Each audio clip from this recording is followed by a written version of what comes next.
Ladies and gentlemen, am I audible? Yes. Okay, fine.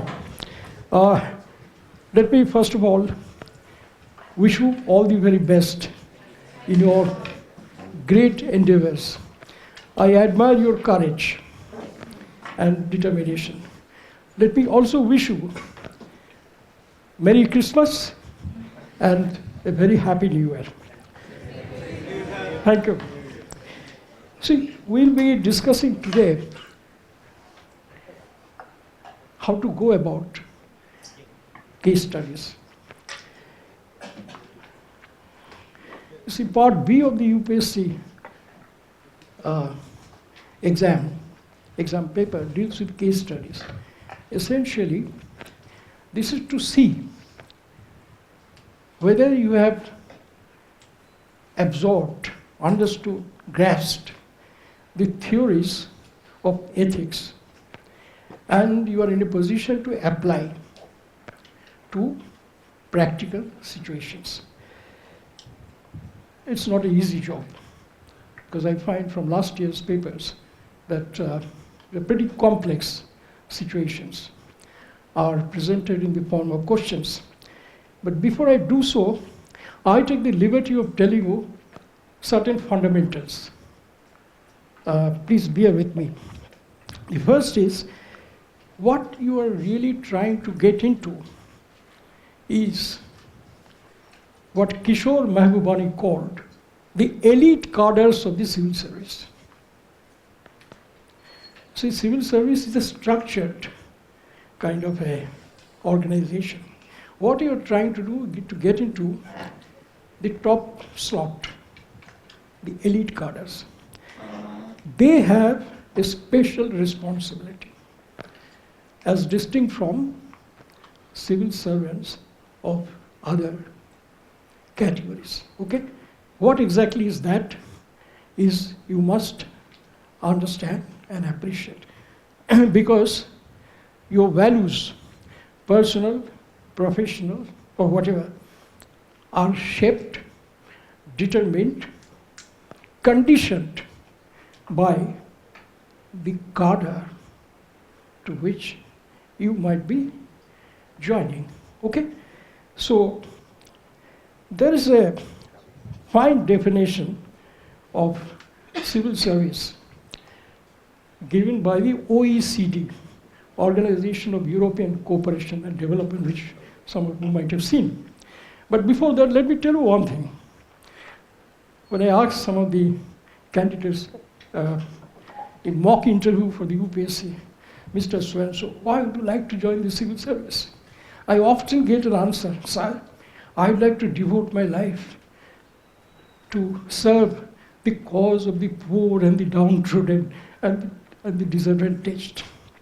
I would like to pay back to the society the debt that I owe to the society. With due respect, it is neither here nor there. You know?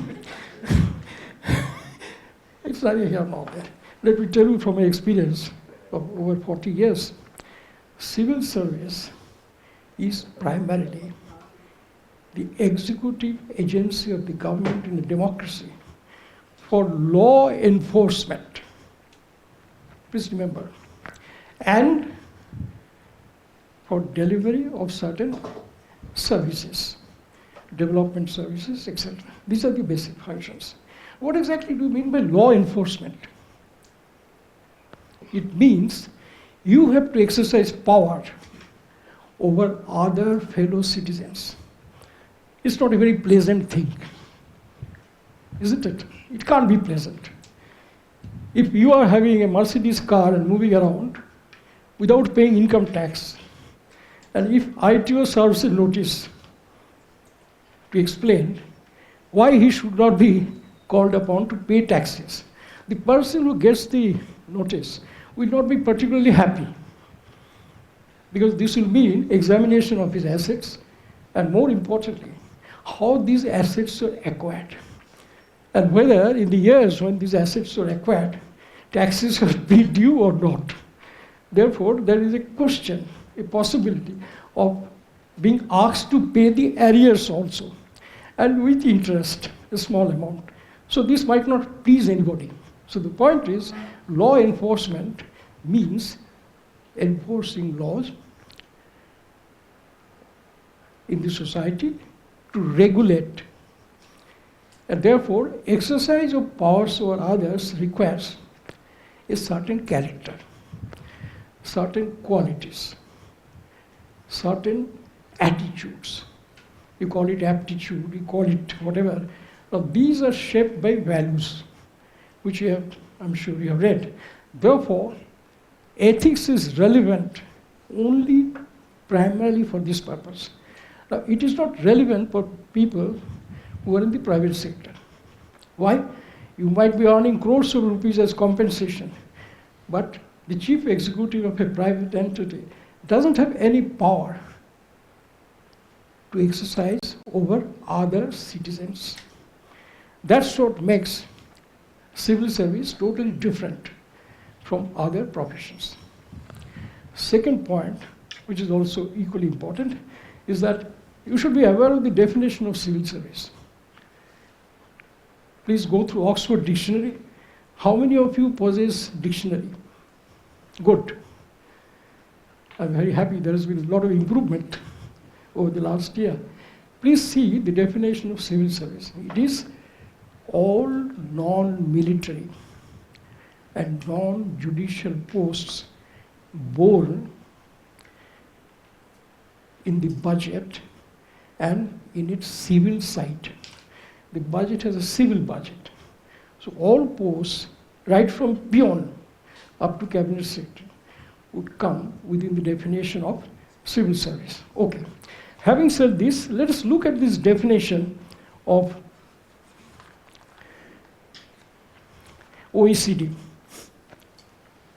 OECD prefers to describe civil service as senior civil service. I quote, a structured and recognized system of personnel for the higher non-political positions in government. It is a career civil service providing people to be competitively appointed to functions that cover policy advice, operational delivery, or corporate service delivery. The service is centrally managed through appropriate institutions and procedures in order to provide stability and professionalism of the core group of senior civil servants, but also allowing necessary flexibility to match changes in the composition of government by using appropriate due processes. This is a loaded kind of a definition, but it makes it abundantly clear what exactly your role should be. Now, in a country like India, the role is particularly important because it is a parliamentary democracy. In a parliamentary democracy, a neutral, apolitical civil service is integral to the system. See, just look at Burma and Pakistan. In Burma, in 1962, the military government, later headed by General Ne Win, abolished judicial courts wholesale and established military courts. Civil service was made subordinate to the army. Now imagine the plight of the civil service in Burma. In Pakistan, similar situation was created by Mr. Bhutto when he abolished the civil service of Pakistan and destroyed the institution of the district magistrate and collector, which is the cornerstone of his system of administration. Administration of land revenue and related matters, and also criminal justice system. So what do we have in Pakistan is in every district there is something called DMG, District Management Group, which has neither powers nor responsibilities. Then they have established Sharia courts. Then you have the secular courts, and you have the military courts. If you have this type of system, there is no rule of law.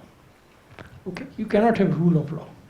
So, what does rule of law mean? Nobody should be above the law. nobody should be below the law also. That's equally important. And generally people forget about it. Now, therefore, please remember that the values, aptitudes of civil service are conditioned by the system of government that you have in a particular country. If you're a doctor, whether you're posted in Pakistan or Bangladesh, your job is the same. Same thing, if you're a mechanical engineer running railways in Burma or Pakistan, it's the same, but not so in India. Civil service, therefore, is an institution largely shaped by the form of government that you have. And India is a modern state founded on certain principles, which you all know very well and did not repeat. So therefore, when you talk about ethics, you have to keep in the background the system of which you are a part. And you are going to be a major agency. The word agency does not carry much respect in India, but in English language, it has a certain sanctity and importance. The functions of the civil service in British jurisprudence is called the agency functions of the state are discharged by the civil service. In other words, law is made by the parliament. Law is also made by the judges. We in India follow what is called a common law system, quote and unquote. If you go through a short pamphlet by Fali S. Nariman, great jurist, you know about Mr. Nariman? India's judicial system, can it survive? It is worth a look. Here he mentioned the characteristics of a common law system of government, of which India is one. One is the rule of law. Second is a provision for judge-made laws. One judge takes a decision, interprets, other judges follow, so it becomes case law. And finally, you have a Bill of Rights, fundamental rights, which are justiciable and some which are not. But even then, you have a scheme of fundamental duties also in the Indian Constitution. Now, all these constitute ethics for you, ladies and gentlemen. The principles which are laid down in the Constitution constitute ethics for you. Because each provision is founded on an ethical principle. Take the doctrine of equality before law. This is very important. A Russian told me that in our country, there is no equality before law. It was during the communist regime. I said, why? He said, you see, all comrades are equal, but some comrades are more equal than others. This is the kind of system which is unjust and unfair. So, I would like to just share with you what I feel could be a summary of approaches to case studies, keeping in view the concept of ethics. What exactly does the word ethics mean? It's a Greek word. In fact, all the words that we use in government are of Greek or Latin origin. Science of morals and ethos. So every wing of the government, it has an ethos. This ethos is interesting. It is called characteristic spirit of culture. So this ethos is important. The bureaucratic ethos is different from, say, the ethos of the judicial service. Ethos is different. So ethics consists of, for our purpose, personal values and professional values. Together, they constitute the requirements of character. That is, what are the characteristics of a person who should be considered fit to discharge duties as a member of the higher cadre. Now, always there could be some divergence between your personal values and professional values. The personal values are acquired: education, family background, religion, etc. Professional values are the outcome of your training, your exposure to different disciplines. Now, there is sometimes, there could be many occasions where there is a conflict between personal values, meaning your personal ethics, and professional values and ethics. Now, this divergence is explained in the Buddhist philosophy as the phenomena called glani, the Sanskrit word glani. There's no. Could you give me the English translation of this word glani? Pardon? Right. Now, in Buddhist philosophy, a bhikshu doesn't suffer from glani because he seeks something, and whatever people gives, there is no glani. Meaning thereby that earning your livelihood, every profession involves an element of glani. It's unavoidable. The challenge is whether the degree of glani could be reduced, could be kept at a minimum level. You see, that is what it is all about. Now, therefore, one should remember that together these value systems constitute what we call character. The character of a person capable of reducing the divergence and yet producing maximum impact in terms of quality of the service is what you can say practical ethics. So what we'll be discussing in this question is basically practical ethics, and it has two main objects. One is what Vivekananda called Atman, that is your accountability to yourself. That is a fundamental thing. Every human being is accounted to himself or herself. And a conscious effort to restrict influence of weaknesses, to overcome the weaknesses. And these together constitute a mindset. Now, why is this mindset important?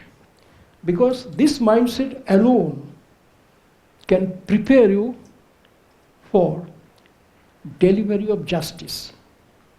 The word justice, is also Latin origin. It means tying two things. That is what justice is all about. So a mind conditioned by personal ethics of a high order and also equipped with professional competence, and yet able to maintain a balance between the two and not willing to give up the core personal values is what you might call character. Now, there are two things are important here. Building up of the administrative mind. The administrative mind is different from the judicial mind in a very important way.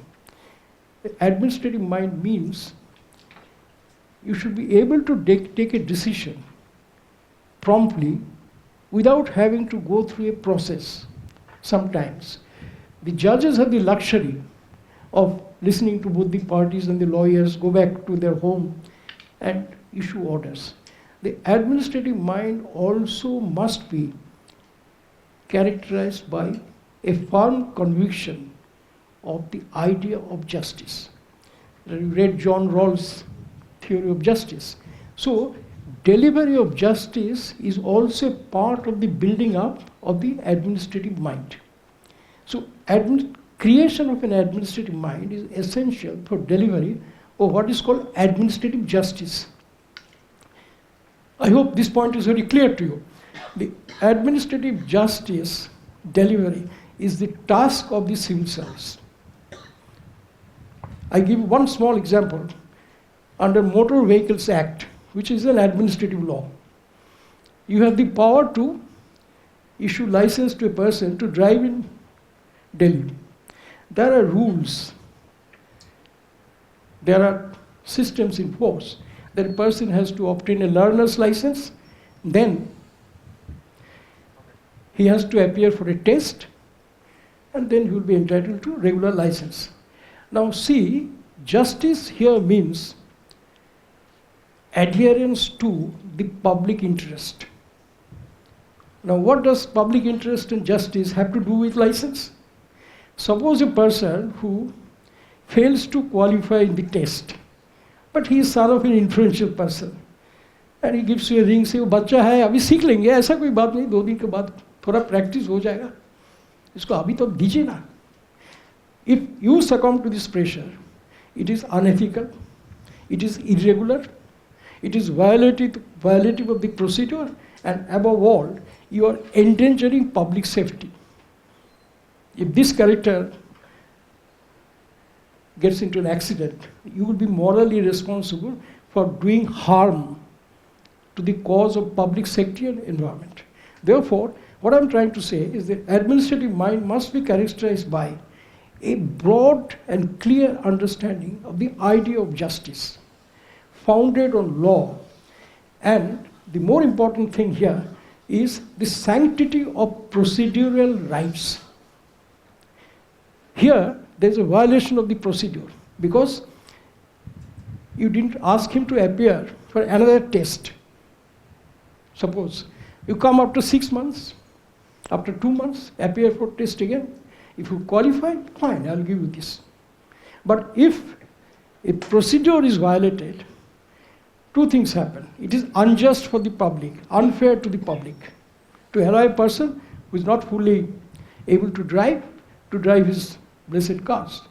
So therefore, the administrative mind has to be fair, rule-bound in a way because you cannot violate the rules, and respect for procedures, respect for rights also, because procedural rights are fundamental rights. In other words, you cannot arrest me without causing a show cause notice or without giving me reasons why you are proceeding against me.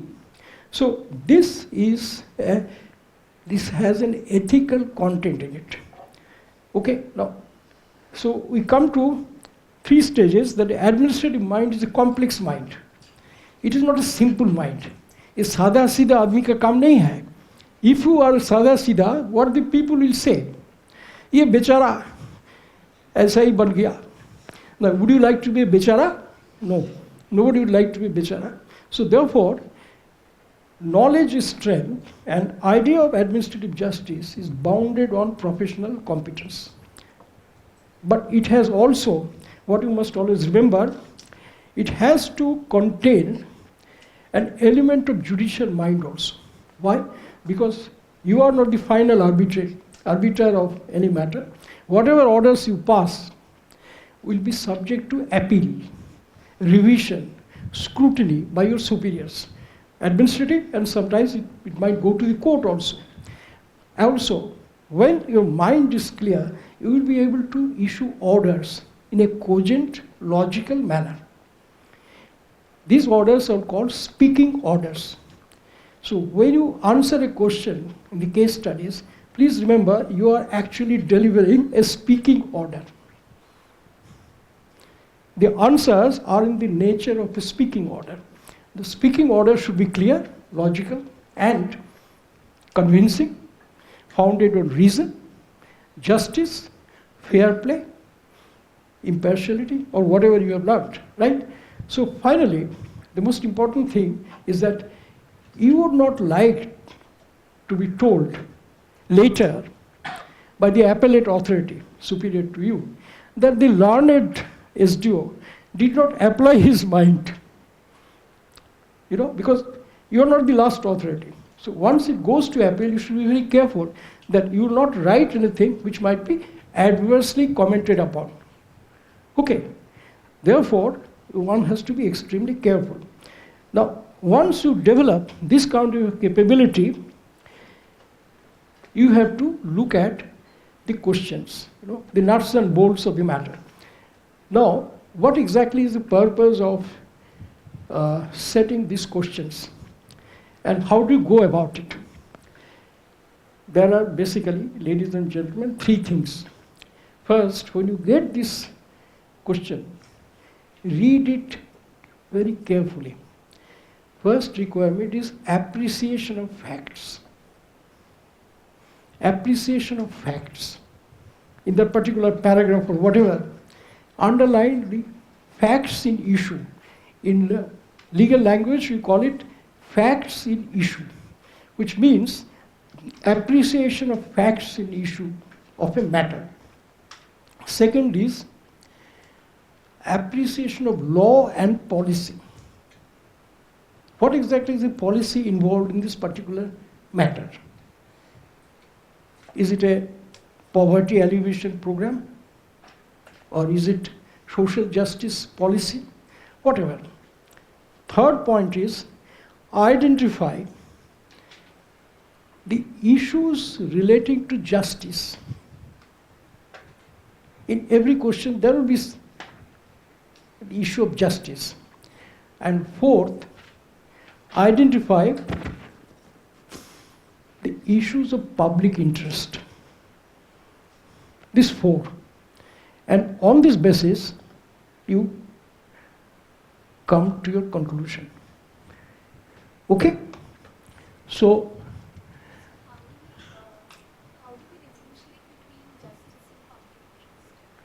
you see, it is like this. If justice is provided, public interest is served.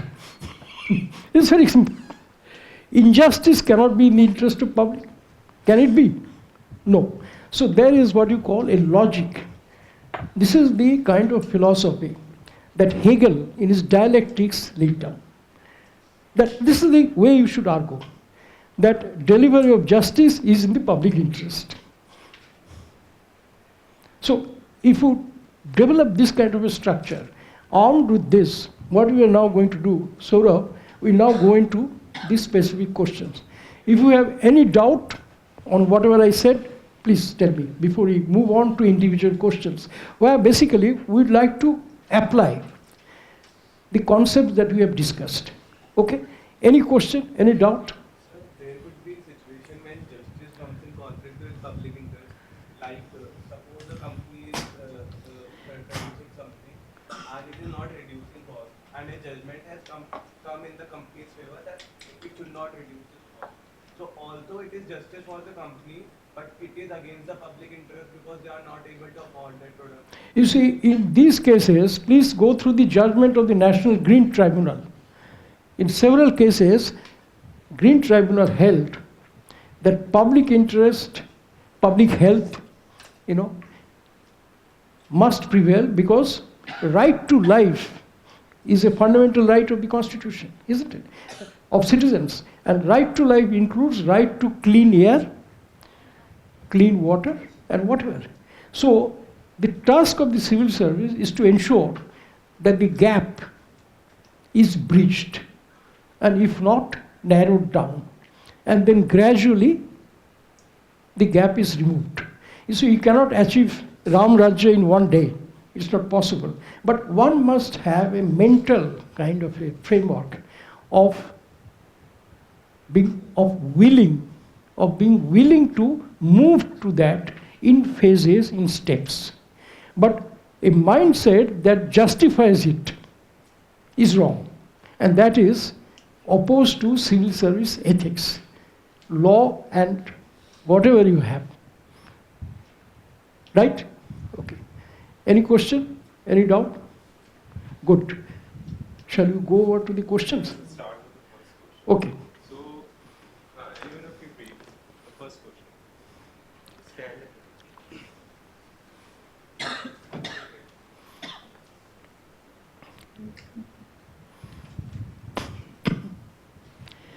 You are an honest and responsible civil servant. You obtain the observer following. There are general prescriptions that othering the ethical conduct often may feel difficult to oneself and cause problems of the family, whereas unfair practice may help to reach the career, career goals. When the numbers of people adopting unfair means large, a small minority have a patient, towards ethical means makes no difference. Sticking to ethical means determines the larger developmental goals, while may not involve oneself large unethical practice, but giving a accepting a small gift makes the system one efficient. Examine the above statement in their merits and demerits. Okay. So what you are required to do is to examine the above statements with their merits and demerits. So you have to give your considered opinion on these 4 propositions based on your judgment. Now it is entirely up to you. But remember a few things. In economics, there's something called Gresham's law. Bad money tends to drive out good money out of circulation. Now here, if there are some bad apples, will you allow all the apples to be rotten, to become bad apples? A basket of bad apples? Second, as I mentioned, is it in the public interest? You see, in these matters, do you have a choice? You have a glass of milk and you have a small ball of sugar and salt. You cannot put a bit of salt and bit of sugar at the same time. Milk will get spoiled. Therefore, what is the rational choice? The theory of Amartya Sen about rational choice is what you should try to apply here. And when you talk about the general perception, whose perception? A critical thinking capacity is an essential requirement for entry to higher civil service. A critical thinking. Not that you have to say yes or no, but just apply your mind to the first proposition. There is a general perception that adhering to ethical conduct, one may face difficulties to oneself and cause problems for the family, whereas unfair practices may help to reach the career goals. Do you accept this proposition? No. More importantly, is it acceptable? Okay. Doesn't it violate the entire philosophy of civil service conduct rules or whatever you have studied or answered in the first part of the exam?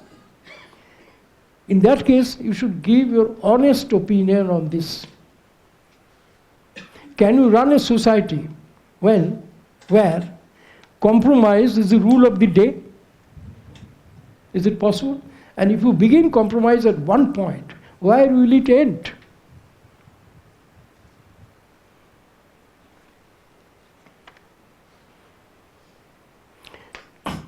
There are many parables in the Holy Bible about such dilemmas. I will not go into that. But just give a thought and give your replies and give it to him. Just, we can discuss. Okay, what is your perception? So you don't have to, first, this is a statement, ultimately you have to write something. Huh. Okay, you cannot say, okay, I don't agree to it and you do other second part, okay. Basically you have to write something here. So, this is a very different kind of question here. Some kind of statement, some kind of idea is giving, a belief is giving, which may be prevalent in the Yes. okay, in the whole working of the bureaucracy, maybe, because at the sentiment level, people may be feeling, okay, if I always be honest, okay, it can basically damage my own interest, and if I compromises with my integrity, honesty, it can help me in basically reaching my career goals. they can be sentimental, okay, because there are certain practices which are done basically in the framework of corruption, basically which strengthen this idea. You're getting my point? Okay, so you have to first examine the statement. The question is saying examine the above statement. So you have to basically come up with some analysis like why this kind of sentiment or why this kind of idea or belief is there in the bureaucracy or maybe in the civil service, why it exists. Okay, then you have to give your basically analyze in terms of what is the merit of it, like in particular context, if I follow it and if I accept this idea, like how it's going to help me, how it's going to realize my goals, or if I completely reject this idea, how it's going to basically help the basically realizing the larger social public service goals. Okay, so you just come up with your analysis of the statement, like why this idea exists. Okay, don't judge it. You have to judge it in the second part. Examine the other statement and then judge it. You're getting my point? There are two parts. Examine and then you judge it in terms of merit and demerit. So you just come up with your own views because sir is interested in knowing what you think about this idea. Like what is the root of it? Why people? Why this is a common sense idea in bureaucracy? Why it exists? Because it exists. This is a reality. I mean, by just rejecting it, you cannot reject the idea. Yes. This is the reality. May I add one thing? You see, when you talk about perception, there are perceptions and perceptions.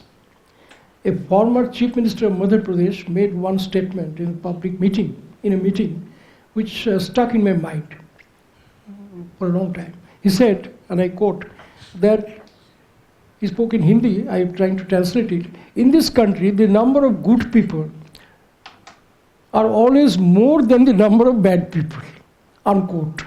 That's why the country is running. Now, this is a general statement. The number of good people is more than the number of bad people. Do you deny this statement? Every one of us will agree. So why can't this be applicable to the system? Yes, there are some bad apples. The number of conscientious good people probably is not in the minority. Otherwise, system would have been hijacked. Isn't it? So look at it from the positive side. This is what you call the beginning of a critical thinking capacity. So please just come up with like what do you think about this belief? Anything? Sir, but perception as an element of reinforcement that perception is formed after certain repeated actions of a particular thing is happening. And if there is a general perception, we should look that the problem is at the bureaucratic side. Because No, we are not pointing to, we are not interested in should part. We are interested in as an objective, something which is objective. Should part comes second. The question, second part should. Should. Should is basically analysis. The issue is simple. Would you like to be part of changing the perception for better, or join the group to strengthen this perception that it exists? You have a choice. change the perception. Change. Okay, in that case, you may critically examine this statement and give reasons, taking into account the case of Sanjeev Chaturvedi, for example, Ashok Khemka, so many others, and the fact that India has climbed up in the position of, what you call the corruption index, perception index by the Transparency International. So it is a choice, and you have to give your considered opinion on this. The task of a civil servant as a change agent is to change for the better, not change for the worse. So whether you consider it is your duty to change this general perception, to do something that will help people to think that there are other kinds of people also. All are not of the same kind of group. So, any other view on this?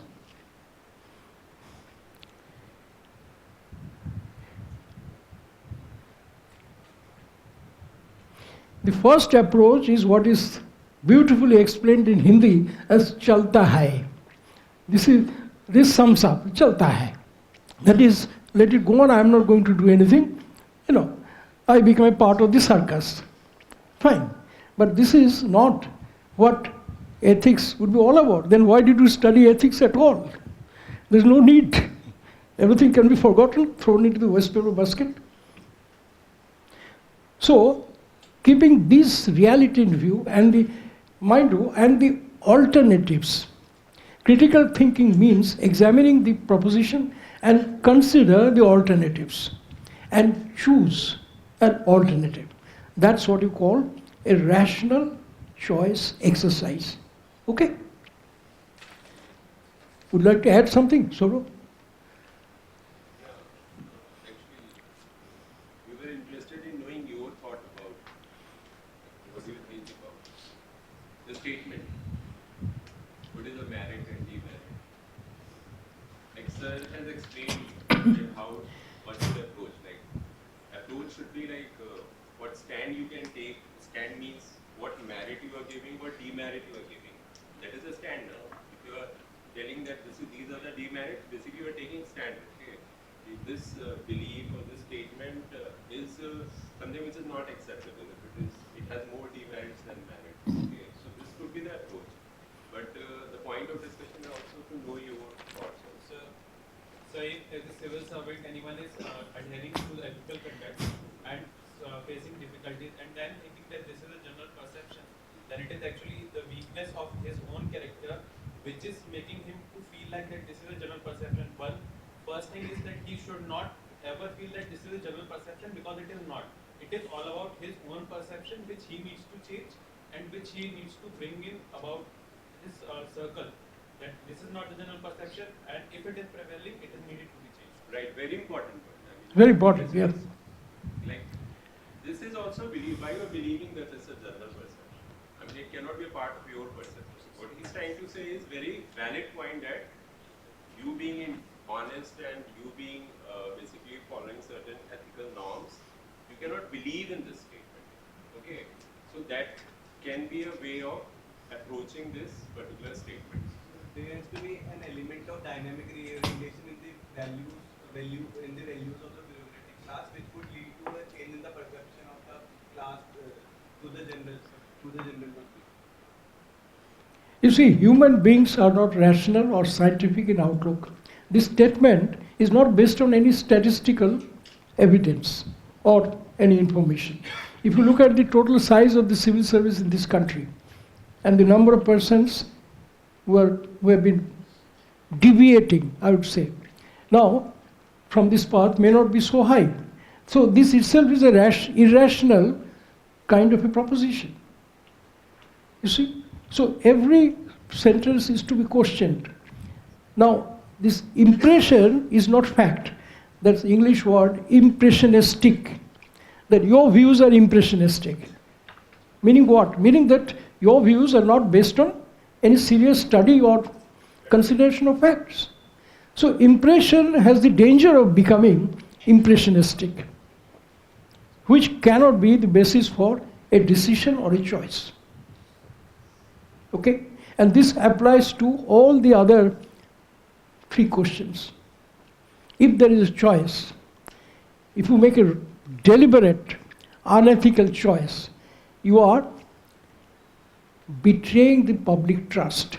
This I must explain to you, which I forgot to tell you.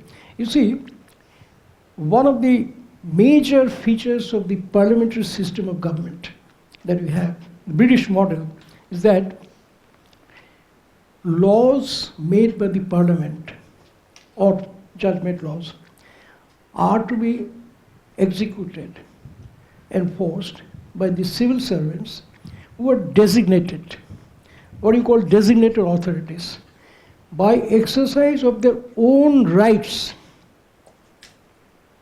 That as a district magistrate, when I issue a 110 section notice on a people and any person, I write that I so and so, or I am of the opinion that the activities of so and so person are causing or likely to cause breach of peace in that area. So it is your subjective satisfaction.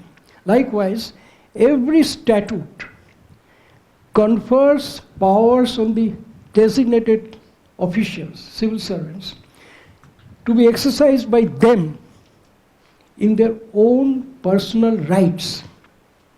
And implicit in this arrangement is what Margaret Thatcher called long back the element of public trust. The public trust doctrine is very important, and that is connected with the exam-based system of recruitment. You see, because you are recruited through exam, people have developed some expectation, trust, that you will be fair, just, and proper. You will not betray the trust. If therefore, while exercising your powers conferred on you and exercisable by you in your own rights, according to your own judgment, your own rational thinking, you see, it's so very sacrosanct that any thought of deviating from that will amount to betraying the trust of the people reposed in you. Now, the deviant behaviors of some should not be taken as the role models for the rest of the country, rest of the cadre. Now, imagine if this happens in the civil society, some black marketeers are doing well, therefore everybody should try to tolerate black marketing, then society will be bankrupt and reduced to a kind of anarchy, lawlessness, the collapse of the authority. So, your value systems must be appropriate to deal with the situation. And you must bear in mind the concept of public trust. There is no choice. And if you betray the trust, well, you are not worthy of holding that position. And you run the risk of getting caught and removed, or defamed, exposed, or whatever. Right. Okay, we move to the next section. David. What about When the number of people adopting unfair means is large, a small minority having a penchant towards ethical needs makes no difference.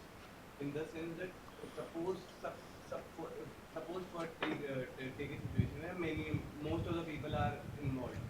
Even then, we have our own conscience, and to satisfy the conscience, we should not take the wrong path.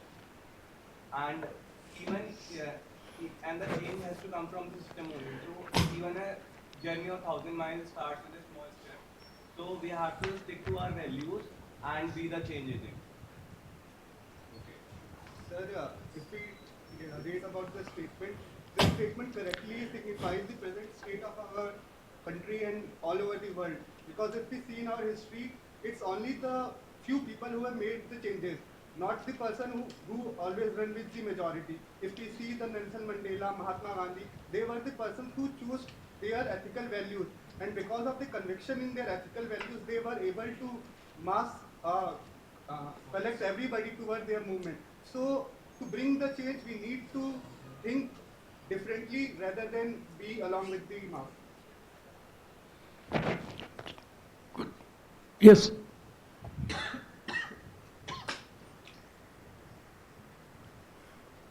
We could also dispute the validity of the statement saying that it's not necessarily the small minority that is being ethical. So we could say that even though it's a minority, the few can make a change, and then citing into what he said, than blindly accepting that it is the minority who are.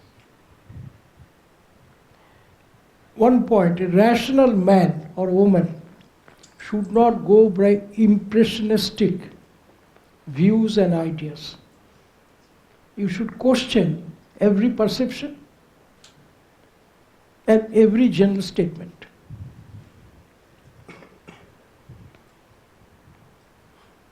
Just as among the Europeans there is a general feeling the Indians are all vegetarian. Would you accept that impression? You must correct, I did. You must be vegetarian? No. So therefore, logic, rationality, backed up by ethics, would demand not acceptance of any general idea or proposition, but questioning it, examining it. Can we go about this statement saying that the issue of change is not a matter of quantity, it's a matter of quality? Yes, and it's about more about persistence that we stick to. So from that perspective, come out with some statement. Anything? We go on to the second question then? Yes, second. Or for the other parts of the question? Part B. Part B, okay.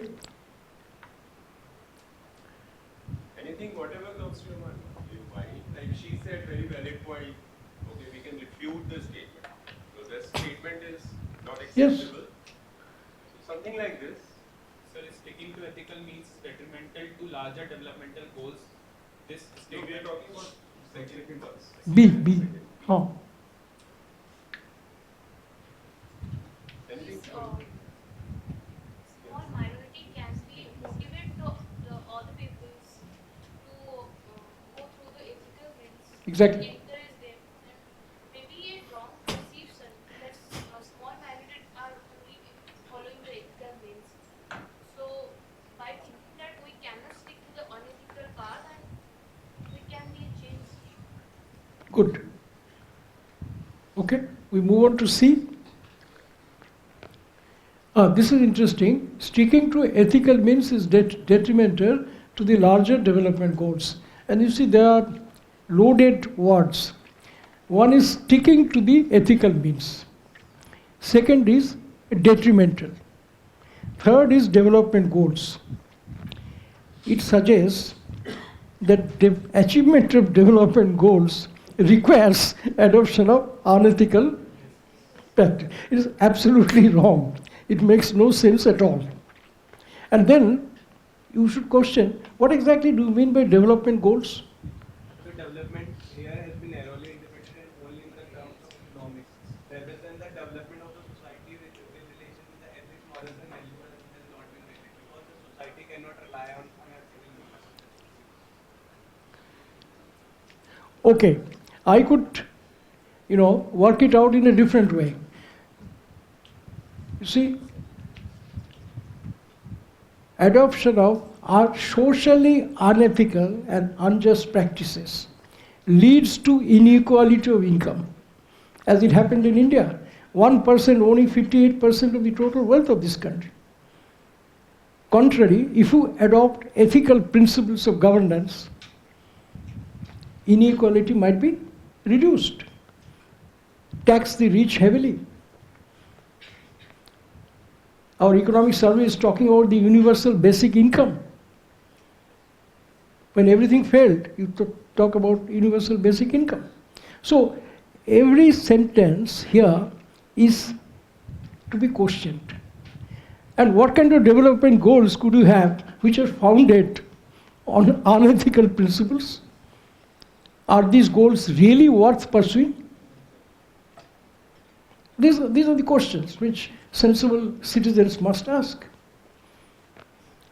So you are to examine this and give merits and demerits and give your own opinion. Okay? Sir, Yeah. shouldn't we also explore the possibility of why this sentence comes, as Oh. in when adhering to the procedural processes leads to red tapeism and similar in execution of Yes. development. In other words, adopting policies, practices, and procedures conducive to real development, goals which will meet the needs of the society.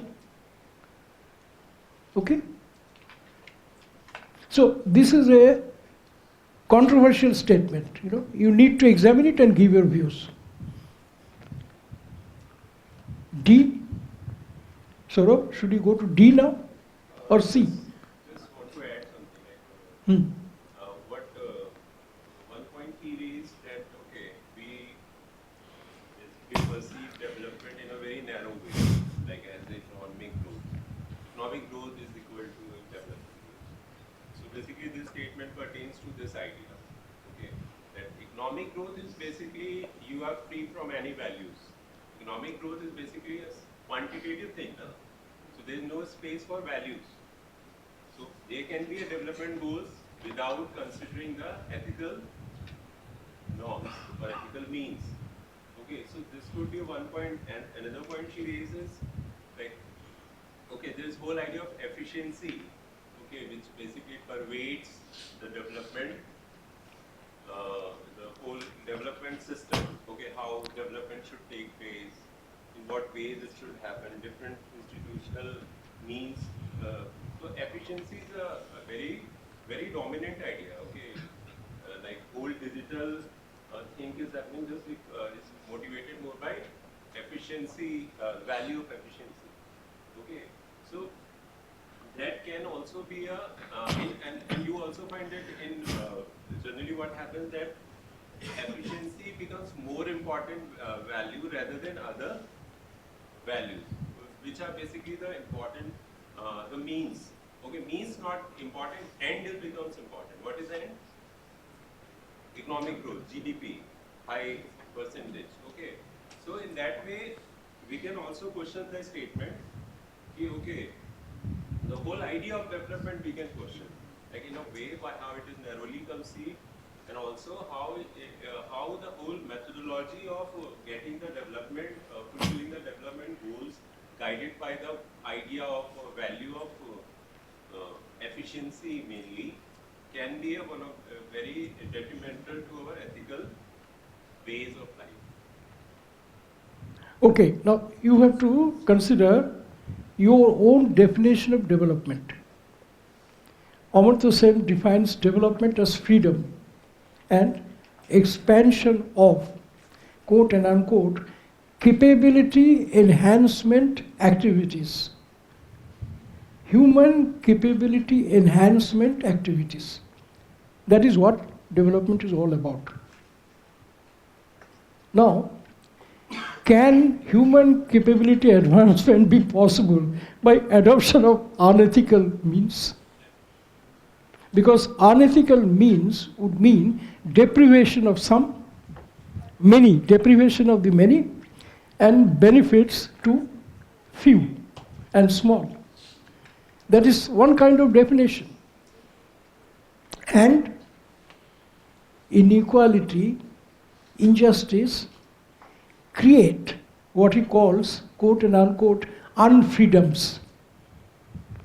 Unfreedoms include hunger, lack of health cover, education, and slow growth of capability enhancement.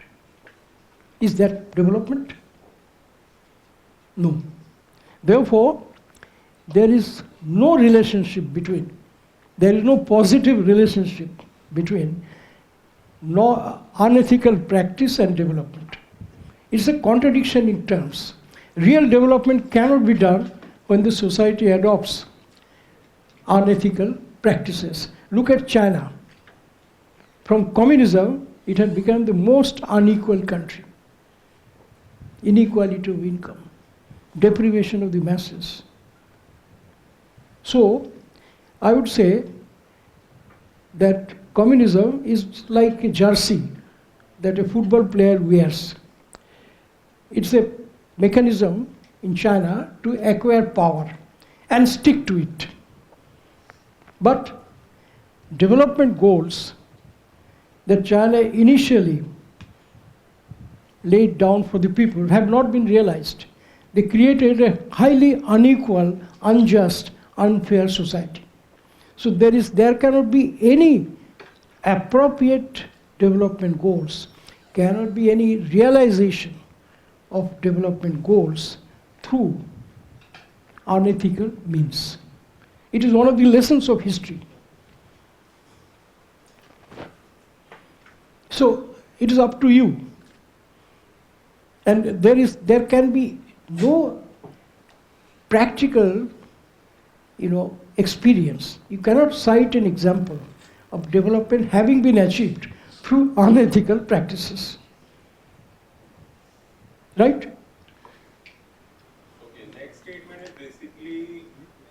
manifestation of what sir has discussed relation to the first part, एक चलता है attitude. Okay, so चलता है attitude basically justifying this kind of practice where I mean small deviation from the ethical norms are allowed.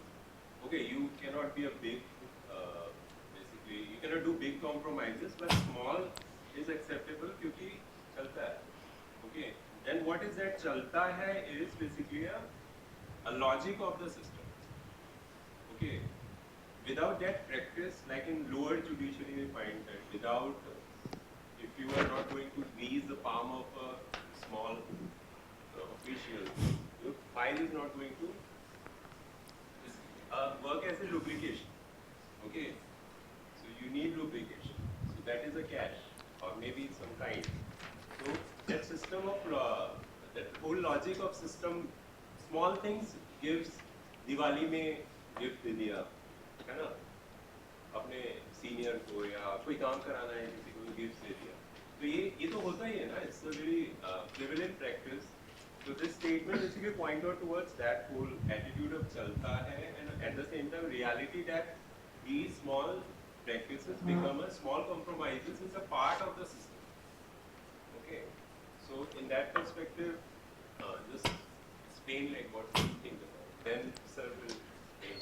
So the first part of statement is saying that while one may not involve oneself in large unethical practices, so one cannot quantify unethical practices into large or small. If there is an unethical practice, Yes, it is yes. an unethical practice. And second thing is by giving or accepting small gifts makes system more efficient. So if you are in a service and you have to deliver a service efficiently, first of all you should understand the meaning of service, and in respect of service, if you demand any gift, any sort of gift, however small or however big it is detrimental to the system itself and to your value. Because gifts creates an obligation, sense of obligation, which It's a big obligation. You know that next time you are going to do a favor to that person because that person has given you a favor. So you work with that mindset that I am paid to do this person. Because this person has offered me something. So there are two statements in the question. While one may involve itself in large non-ethical practices, may not involve. Okay. But the second phrase is the catch of the question. Because, but giving and accepting small gifts make the system more efficient. Or it's trying to say that it fill the lubricant. But from there, sir, the corruption is really started. Exactly. So sir, because the small gifts first it was a bouquet, then it convert to a chocolate, then gift for the family, like advantage for your family, like free education to your children, free tickets for the matches, and if they will giving you some gifts, Package. so packages, they will also seek some profit from you. It is like a quid pro quo, sir. And with respect to that question, sir, there is no free lunch in this world. If they are gifting you some gifts or providing you some services, they will definitely seek some services in the future. So actually the corruption starts from here. there is a constant loop created between favor and gift. Gifts will lead to favor, and favor will again lead to gifts, and this cycle will go on and on. And the second thing is, what could be small for somebody could be some huge amount of money for somebody else. For us, we don't know the value of 100 rupees, but for a beggar, he knows understand the true value of 100 rupees. So what could be so basically they will be driven into a situation where one who can afford it can only get it. Any other view? Such practices, remove the rationale behind taking decisions. Because when we take decisions, we have that table in our mind, and justice delivery towards the poor becomes Sir, let it be a small cut of knife or a serious accident. Both will harm to the human life. So, small gifts can be acceptable in any situation. Not acceptable.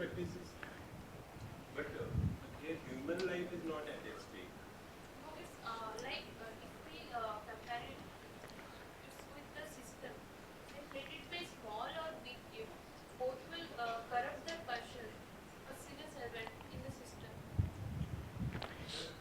car crash or a cut off a knife, they are both considered accident. Okay, suppose your friend has met the accident. Sorry, suppose.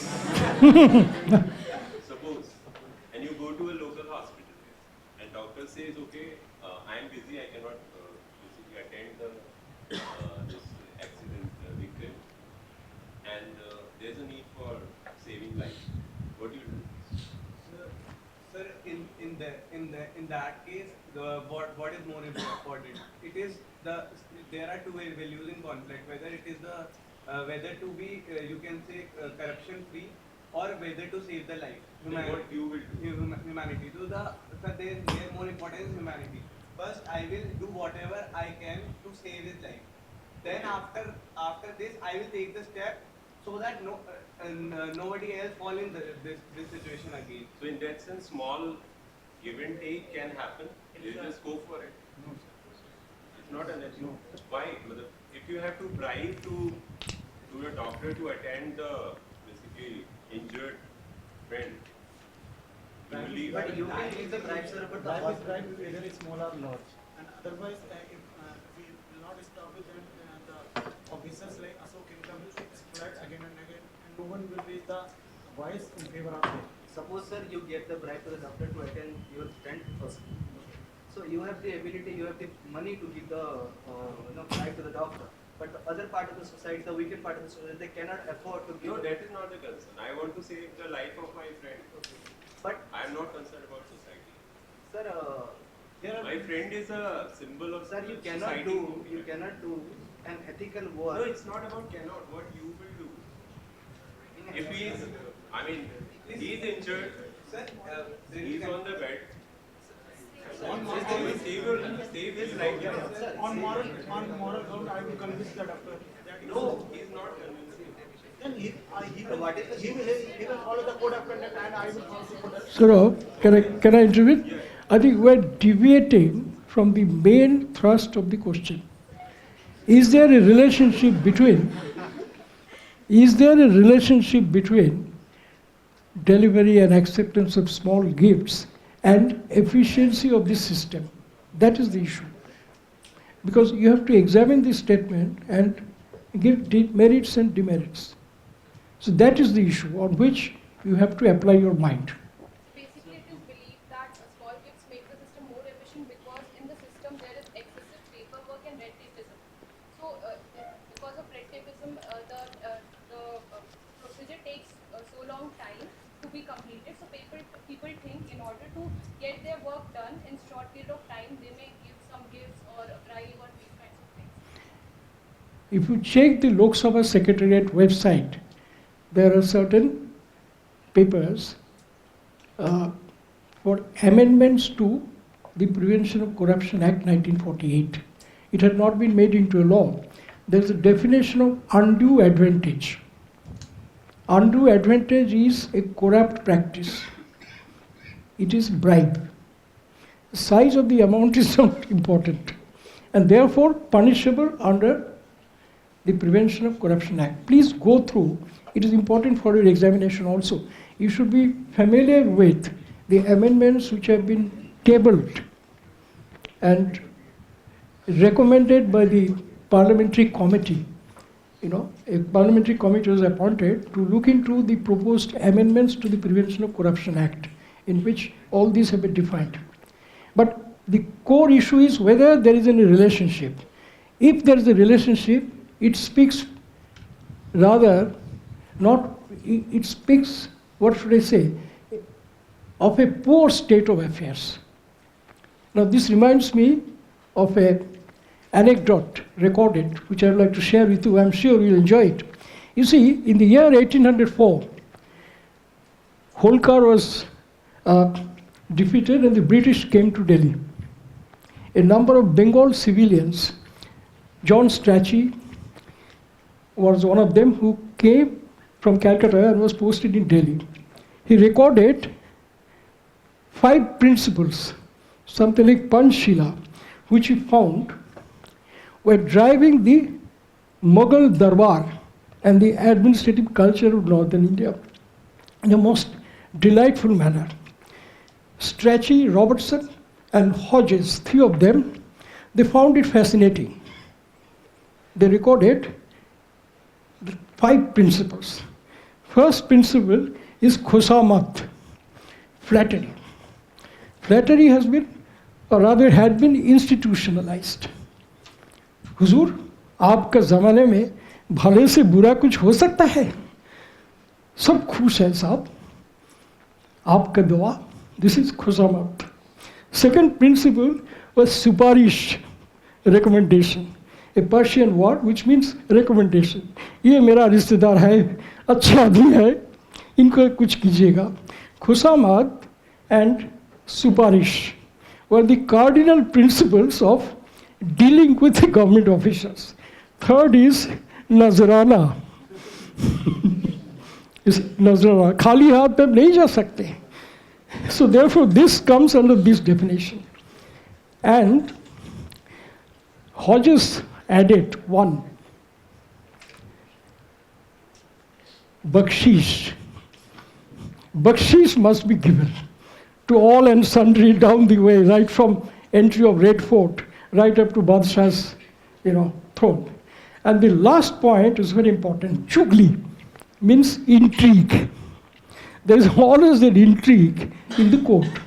So these are the 5 principles which govern what is called the Darbari culture of Mughal administration. Now you see, as Karl Marx said, every system comes out of the womb of the previous system.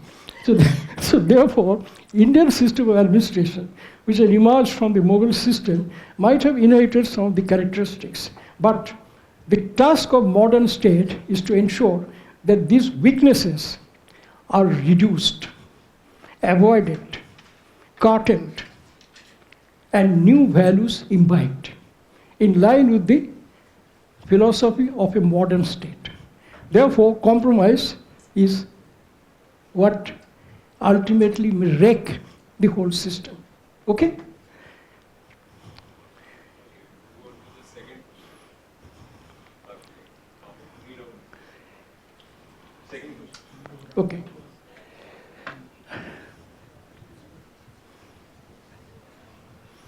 You are aspiring to become an IAS officer and you have cleared the various stages and now you have been selected for the personal interview. On the day of the interview, on the way to the venue, you saw an accident where a mother and child who happened to be your relatives were badly injured. They needed immediate help. What would you have done in such a situation to justify your action? The most important thing is that you imagine yourself in that kind of a predicament and the situation. Try to imagine, construct that situation, and see how mentally and physically you will be able to cope with it. Okay? That's the challenge. And in the process, how will you be guided by your value systems, ethics, and morality? And of course, responsibility to yourself and to your family and to everybody else.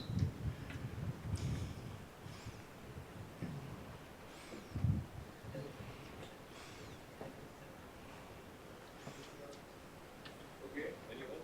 From back, anyone from back? क्या करेंगे? What? It's very simple and it's very practical situation. First of all, I will call the ambulance and let them go to the hospital. Then after I will call my family members or my parents to go there and I will continue my interview. Okay, no, basically what you will do practically, that is okay.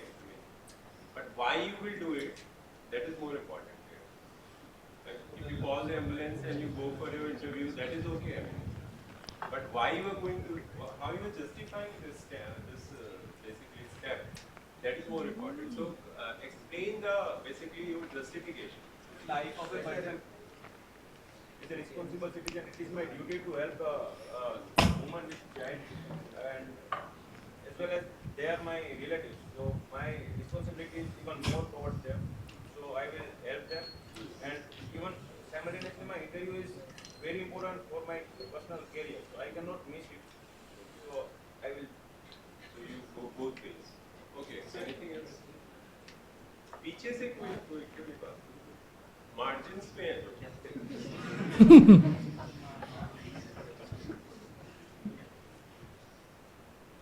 anyone from any voice from margins Yes. UPSC board को call करेंगे UPSC में UPSC board में call करेंगे कि मैं call करेंगे हाँ, very good. नहीं वाई क्यों करेंगे क्योंकि कोई स्कोप बचेगा ना फिर बताने के लिए Very good response. Yeah. Sir, as we are the future aspiring aspirant of the nation, so it's our duty to save the life of the normal citizen. And as we read in the fundamental rights, everyone have a right to life. if you have not read you would have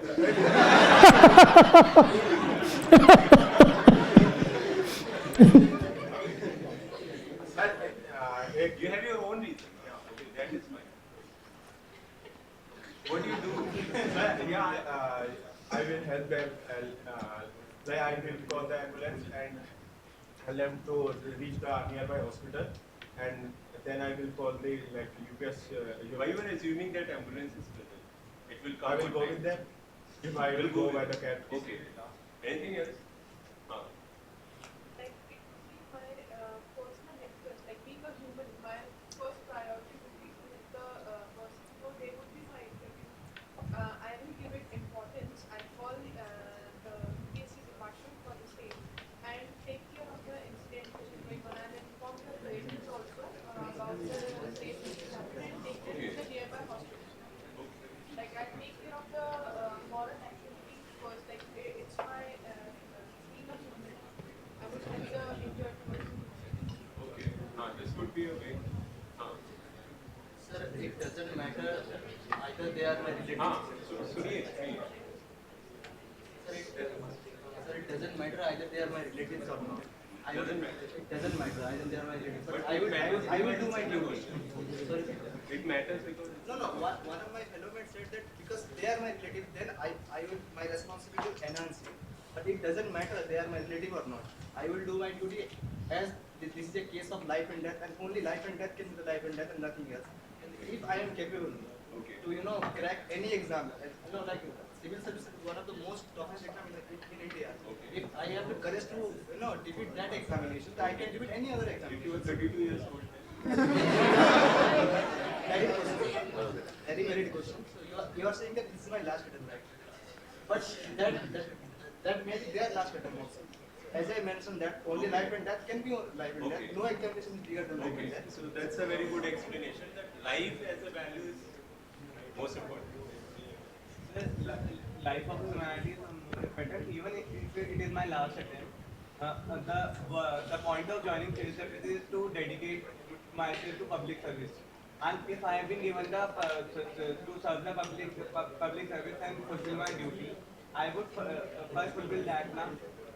Because even I joined the civil service, even if I joined the civil service, सुनिए even if I join the civil services by not you can say not seeing him or you can say helping him, then I wouldn't be a good civil servant in the right sense. And it's better. It is more important to be a good human being rather than to be a good civil servant. fine And the course of action would be that there will be a call to police, there will be a call to an ambulance. Then I will take, at the same time, a call will be to one of my relatives so that he could come and handle the situation. And I will take the footage of the document of the accident to the UPSC board so that they can consider the case. anyone last here So there is a question of becoming a good human or an officer. very good So I can leave becoming a good human, not becoming an officer, but I cannot leave becoming an but you are officer. not officer you are applicant You are a candidate. You are a candidate, actually. That's not my optimism. optimism okay okay sir Okay? Sir, one thing we can do that we can take that injured person to the hospital and then we can stay there. But before leaving, we can collect some certificate or some kind of proof that we have stayed there from the doctors or hospital or some police administration, that we stayed there and we then went to as a evidence. Okay? You see, whatever you said is pretty interesting. It shows, frankness of your approach and sincerity of your thoughts, kindness of your heart. The main matter here is the interview. What is interview?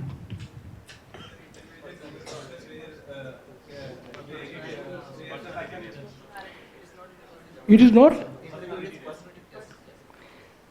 But if you look at it objectively, interview is a purpose-led conversation between the candidate and the board. I repeat, it is a purpose-led conversation. It's not to see your face or the way you talk, etc. No, it is a purpose-led conversation. What is the purpose before the board? What is their purpose? Is to select the best candidates. And what is your purpose? Is to prove that you are the suitable boy. You know the title of this novel, Suitable Boy by Bikram Chandra? No. What was the writer? Bikram Seth. Yes, Leela Seth's son. That your job is to prove that you are the suitable boy or the suitable girl.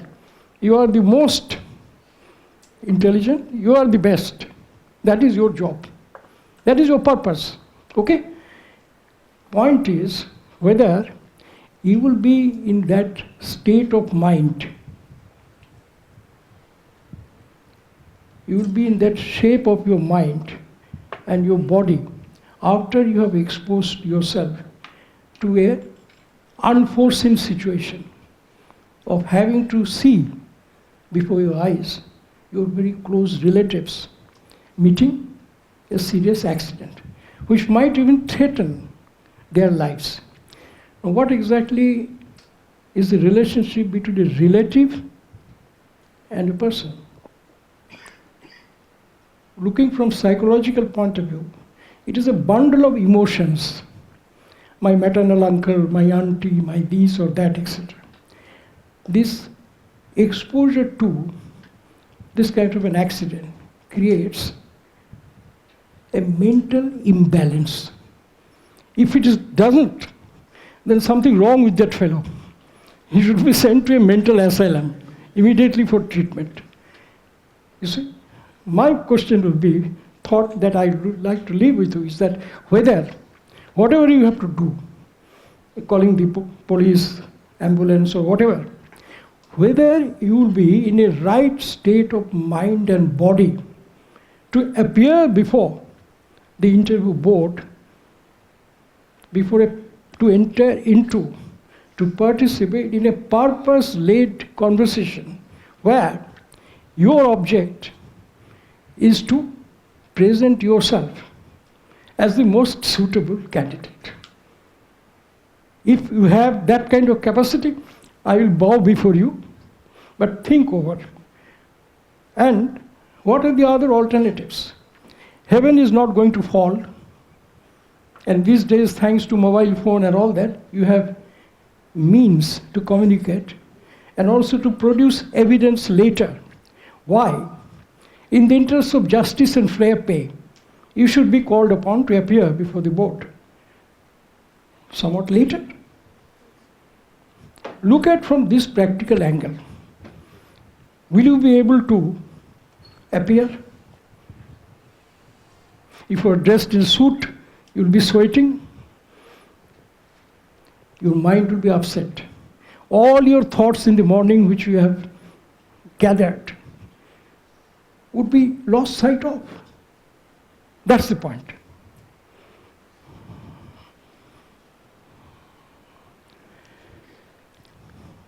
Next question, and then we take a 5 minutes break after. Yeah, we take the next question. Okay, anyone of you straight up? Just straight up. Anyone?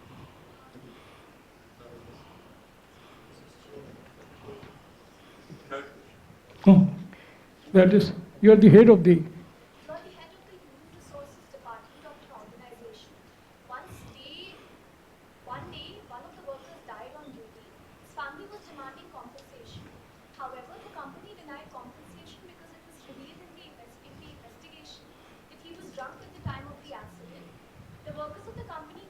tribe demanding compensation for the family of the deceased.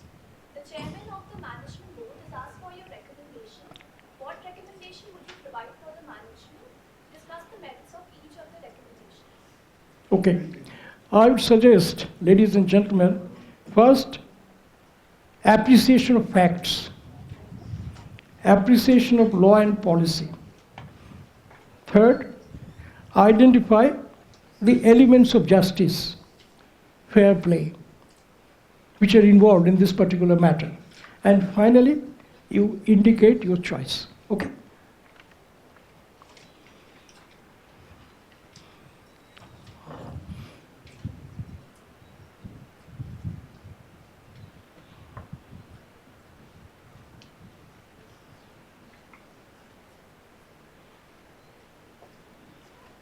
So, if person is drunk, but there is a rule that in working hour, if anybody dies, that's the responsibility of the organization to compensate.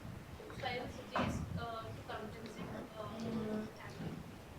One point she raises is that irrespective of the psychological condition of the employee, under what circumstances he died, just by the fact because he died while doing duty, according to a law, there are rules, company has to provide something. So it's a rule actually. So negligence of individual, why should it be charged to the organization? It's You're not asking or?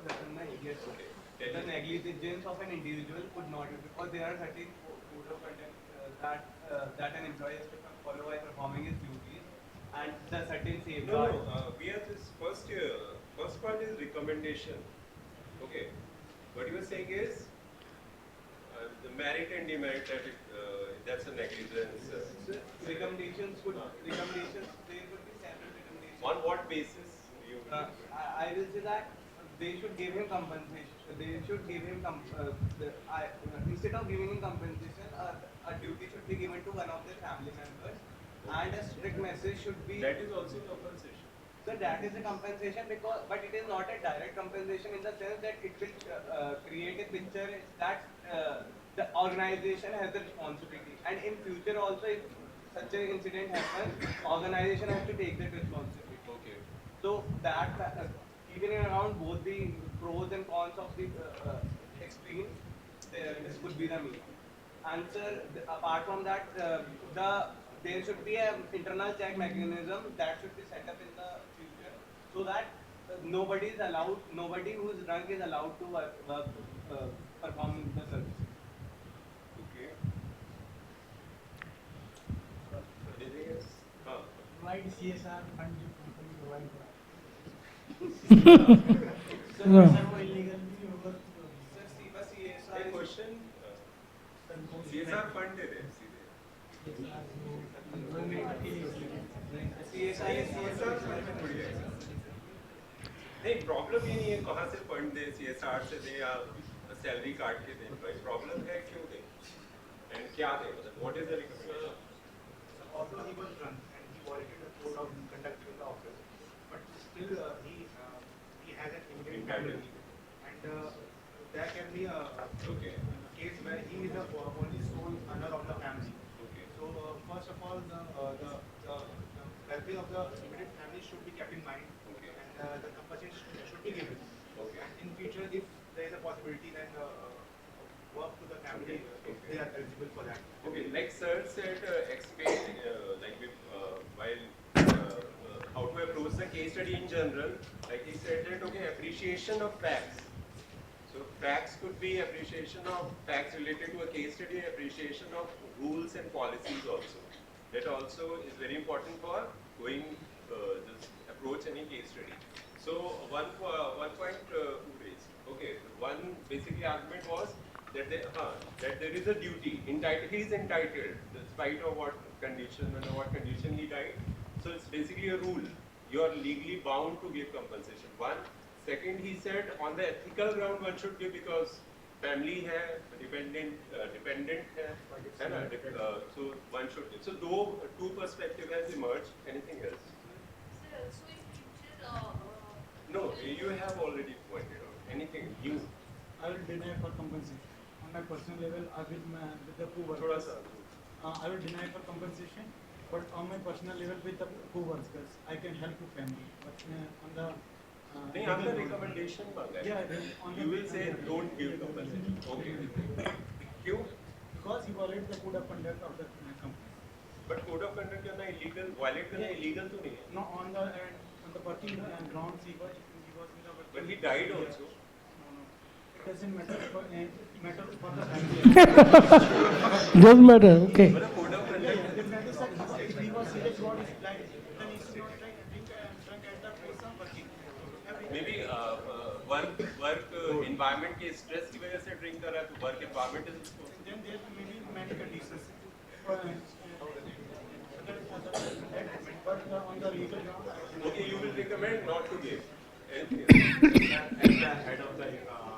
As the head of the HR in our organization, it's my duty to make profit of the organization. So I will No, HR is human resource. Sir पर organisation के लिए sir काम भी तो करें तो sir उसको भी प्रॉफिट सोचेंगे ना. नहीं तो human के बारे में नहीं सोचेंगे. सर दोनों पॉइंट लेके चलेंगे ना, एक्सट्रीम भी और गुड भी. हाँ तो what will be your recommendation? जोर से बताइए. सर क्या recommend करें? रिकमेंडेशन सर एक तो ये हो सकते हैं सर लाइक कि अपने पर लाइक कंपनीज को कंपनसेशन नहीं दे मेंटेन की होती. Okay. सर एक एथिकल ग्राउंड पे हो सकता है. सेकंड जो उन्होंने बताया. Okay, ethical basically ethical basis पे दे दे. The person died in the premises of the company, so it is the basic responsibility of the company to Yes. make sure that person Okay. is safe in their premises. Same point what she said, it's basically the duty. It's not responsibility, it's a duty also. Legally bound. Anything You else? can't judge a person's competence just because he was drunk on one such. Competence is not being No, judged. so he might be a competent person who has devoted for the company and has actually benefited for the company. Okay. So giving compensation based on his previous activities, not because Activities? based on his previous conduct, the previous things which he's done for the company. Don't Okay. judge him on that. Okay, that is an other alternative perspective. Three perspectives. One legal, ethical, and based on your holistic justice. Okay, substantial justice. 3 points. So we can give 50% of the HR policy which is mentioned. 50% off? We can give 50% compensation. And Mentioning the 50%? HR policy and 50% we can cut. Because of Cut because from he was what? drunk. Why 50%? Why 50? Why not 60 or 40? Yes. नहीं, anything else? Sir, there are नहीं, आपका point हो गया. there are three.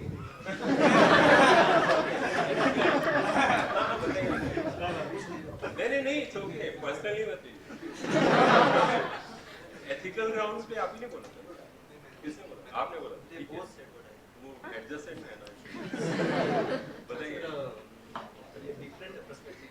I don't know will it fit or not. That we should search for the provisions of the organization. That if a person found drunk and work, okay, and if he will hurt himself or die during the work, so shall we give him the compensation or not? Is there any provision like you cannot work after drink in the organization? There should be some. नहीं वो तो discuss हो गया. Code of conduct होता है, दूसरा CSR से govern होता है, तीसरा there are certain laws related to employee welfare where So is there any law if you yeah there is a law. issue now policy if you found drunk in the working hour? Huh? Yeah. Compensation act, there is a law. So is there any mention that if you will found drunk during the work hour, then you should No, they know it's ambiguity, it's not clear. so compensation should be Rang to be because what if there is only one breadwinner in the family? basically ethical grounds, substantial justice, or कुछ. Sir, I think we are forgetting that there सुनिए. are three stakeholders. The labor that has gone on strike also, the family of the deceased, and the company as a whole. So for the strike we can assure them re-investigation of the whole scene. For the family we have to show some kind of empathy and have to assure them some kind of employment if there is eligible candidate available in their family.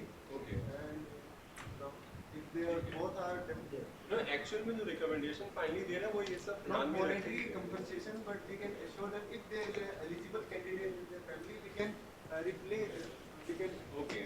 I mean, compensation in different way. What he said, basically, first, that instead of giving direct compensation, give alternative job based on what's the said employment based on compassionate job. Okay. So Okay? You see, you should go through the sentence, every sentence minutely. Sir, one last question. Can I take? Yeah. Sir, there are many workers are sitting on the strike.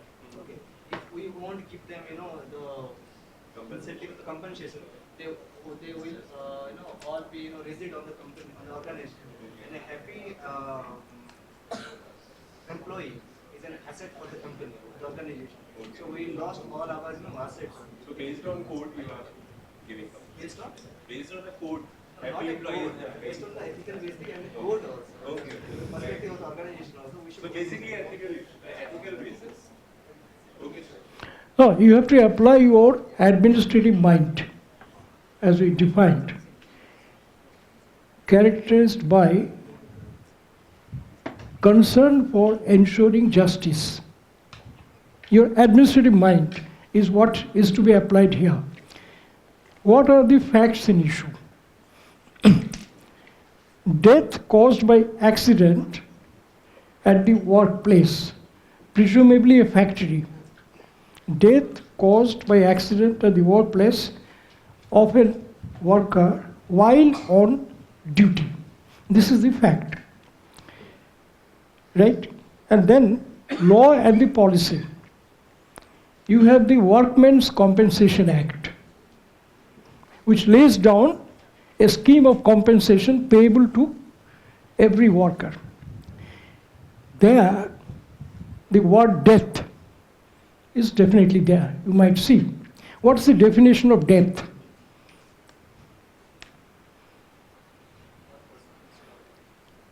If you take into account the other fact in issue, that is, after post-mortem, probably it was found out that at the time of the accident, he had consumed some alcoholic beverages. It was found in his stomach. It does not alter the fact of his death. It does not qualify. Death is death. Accident is accident. And the Workmen's Compensation Act is based on certain ethical principles, taking into account the welfare of the working people. It's a registered factory in the organized sector where this particular law applies. And remember, there is also the Trade Union Act, under which the workers are organized into unions in such units.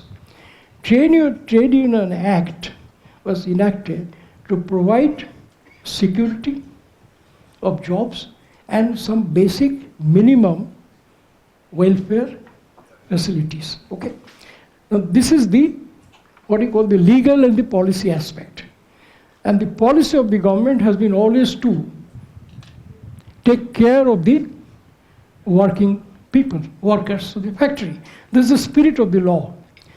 If you have any doubt, please go through the objects and reasons clause of the Workmen's Compensation Act, where it is clearly written what circumstances prompted the government to enact this particular law. There is an ethical aspect, there is a social aspect, there is a moral aspect, and there is a political aspect also. Okay? Now, the workers are, what is the next fact? The workers are currently agitating. They are demanding payment of due compensation. Compensation as prescribed under the Workmen's Compensation Act, payable to a person who died, caused by accident and while on duty. Okay? Therefore, is there a scope for discretion under the law? That is the first thing that you have to find out. Thinking about compassionate employment, etc., is neither here nor there. That is outside the scope of this question. You, as the HR head, you are involved. Why? Because there is an industrial dispute. Why the workers agitate? There is an industrial dispute. And your job is to bring an end, put an end to the dispute, to restore what you call industrial peace. Isn't it? That is your job. What will you do? Go by the law? Practice? You see, it is not the only incident in this world, in this country, where a worker was found dead and later on found to have consumed some alcohol. Then there are enough precedents, there are enough judgments, there are enough orders available on file in your so-called HR department for you to take a decision. And you can quote, rely on decisions taken earlier, might not be in your factory, but it might be elsewhere. These are on record. Based on that, you have to make a recommendation.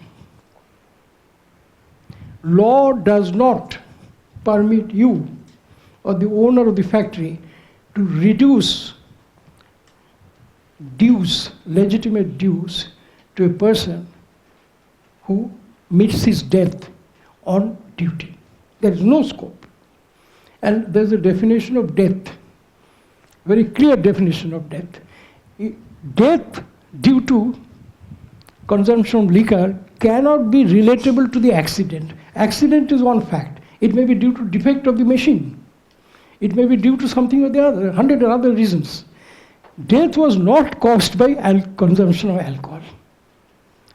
What the owners are trying to do is to very cleverly put the blame on the person. Because he was drunk, he made to the accident. No. It cannot be a conclusive proof. It could be due to your outdated machinery, not maintained properly. Exposing a worker, drunk or not drunk, to risk of death, injury, infirmity, or anything of this sort. So these possibilities have to be imagined. The problem with the middle class youth in India is that they have a pro-rich mentality. They never look at from the point of view of the worker. Therefore, you permit me to say, even in this crowd, I do not see evidence of empathy for the poor. I give an interesting case which you might see in the journal published by Mussoorie Academy when our batch had our Silver Jubilee reunion last year. One of my friends, Sujit Shankar Chattopadhyay, he had recorded his experience exactly on a similar situation. You see, this is a fact. One of his staff members, one of his assistants, who worked with him in his earlier posting, later developed insanity. And when he went back to state, he inquired about him. And he was told that such and such person has been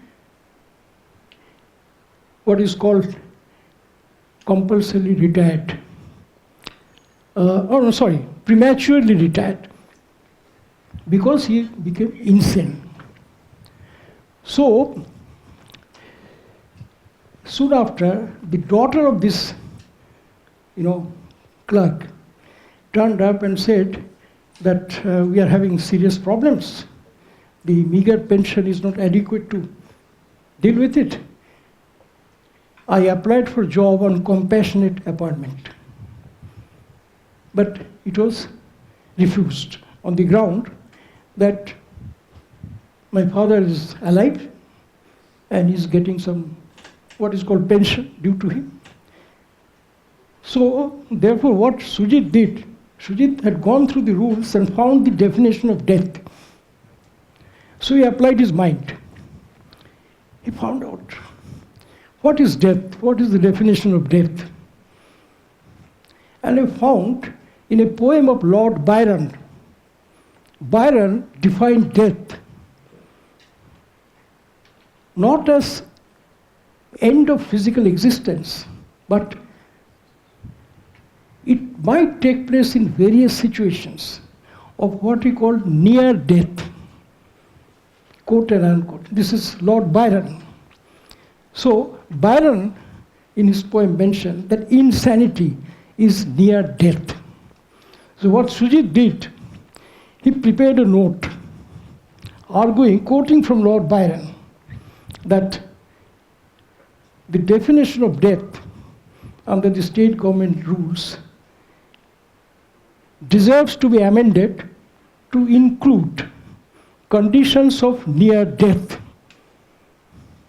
The file went up to Chief Secretary, Finance Commissioner, came back that we are unable to agree. So he again wrote back that no, this could be thought of. Finally, the matter was referred to Law Department. The Law Secretary gave the opinion that it might be reviewed by the government because this is a fit case for reconsideration. Then the matter went to the Chief Minister. Chief Minister suggested that this matter should go to the Cabinet for amending the rule. That is the rule. If you are to amend the rule, it has to be approved by the Cabinet. File went there. And finally it was approved. And the definition of death was broadened to include situations of near death. And accordingly, the girl was considered fit for compassionate appointment. This is what we call a proactive kind of an approach to it. A negative view is easy to take. And the workers belong to the weaker party in the power game, you see. Therefore, the law and the system should try to be on the side of the weak. This reminds me that I should tell you the definition of governance as laid down in the World Bank Report 2017. Have any of you seen the World Development Report of the World Bank 2017? Interestingly, you've seen WDR. This is the document published every year, which is about the best document reviewing the global economy. This particular issue, 2017, is devoted to governance and law. And there's a definition of governance which I must read to you. I quote, "Governance is the process through which state and non-state actors interact to design and implement policies within a given set of formal and informal rules that shape and are shaped by power. By power, full stop. This report defines power as the ability of the groups and individuals to make others act in the interest of these groups and individuals and to bring about specific outcomes," unquote. This is a brutal definition of governance. Frank, forthright, and brutal, which means it's a power game. And therefore, if we apply this definition, the workers would be the weaker party. And the law and the governance system must ensure that the poor are backed up, supported, strengthened. That is ethics for you. So therefore, if you read the entire chapter, I mean the introduction part, if you read, that's enough. You need not go into the volumes dealing with systems that prevail in different other countries. But what is important, that in a game, in a power game which is shaped by powerful groups, who would be able to convert their interests into public interest, public policy. It is necessary that system supports the poor, and the bureaucrats have the mindset to bend the rules, sometimes to bend the rules to give a liberal interpretation with the primary object of helping the helpless, helping the poor. Because after all, what will you gain by denying compensation to the family? Suppose the death was caused by excessive smoking. Suppose because of excessive smoking, he got temporarily, disjointed and therefore got involved in the accident. Would you call for withdrawal of benefits to the family because of his smoking habits? No. Why is drinking considered so very bad? And what is the veracity of that statement? It could have been done deliberately to deny him compensation. So therefore, the bureaucratic mind must look at various possibilities. ये सादा सीधा नहीं है. Whatever you read may not be, but you have to go beyond that.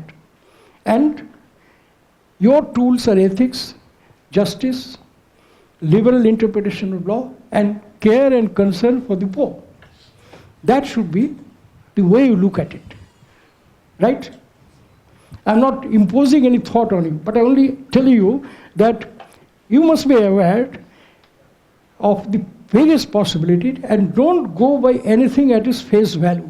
The whole purpose of this question is to see whether you have the capacity to think of the possibilities. That is what we are expecting you. Looking beyond the paper. That's what is needed. And there should be evidence of your critical thinking in your replies. Short, cogent, and convincing. Okay? Sir, Hmm. so what if some worker do suicide under the premise of your company, and you know that he did suicide? Workers know, but you have no proof to establish that he have committed suicide. So will you pay compensation to him also? You see, suicide is a criminal offense under the Indian Penal Code. But you have nothing to prove that. Immediately a case will have to be registered with the police. But sir, you don't have any proof. No, listen. Suicide is not death at the workplace. No, workers are demanding compensation also. That is a different issue altogether. But suicide is suicide. It's a different matter altogether. It's What he's trying to say is there is no evidence.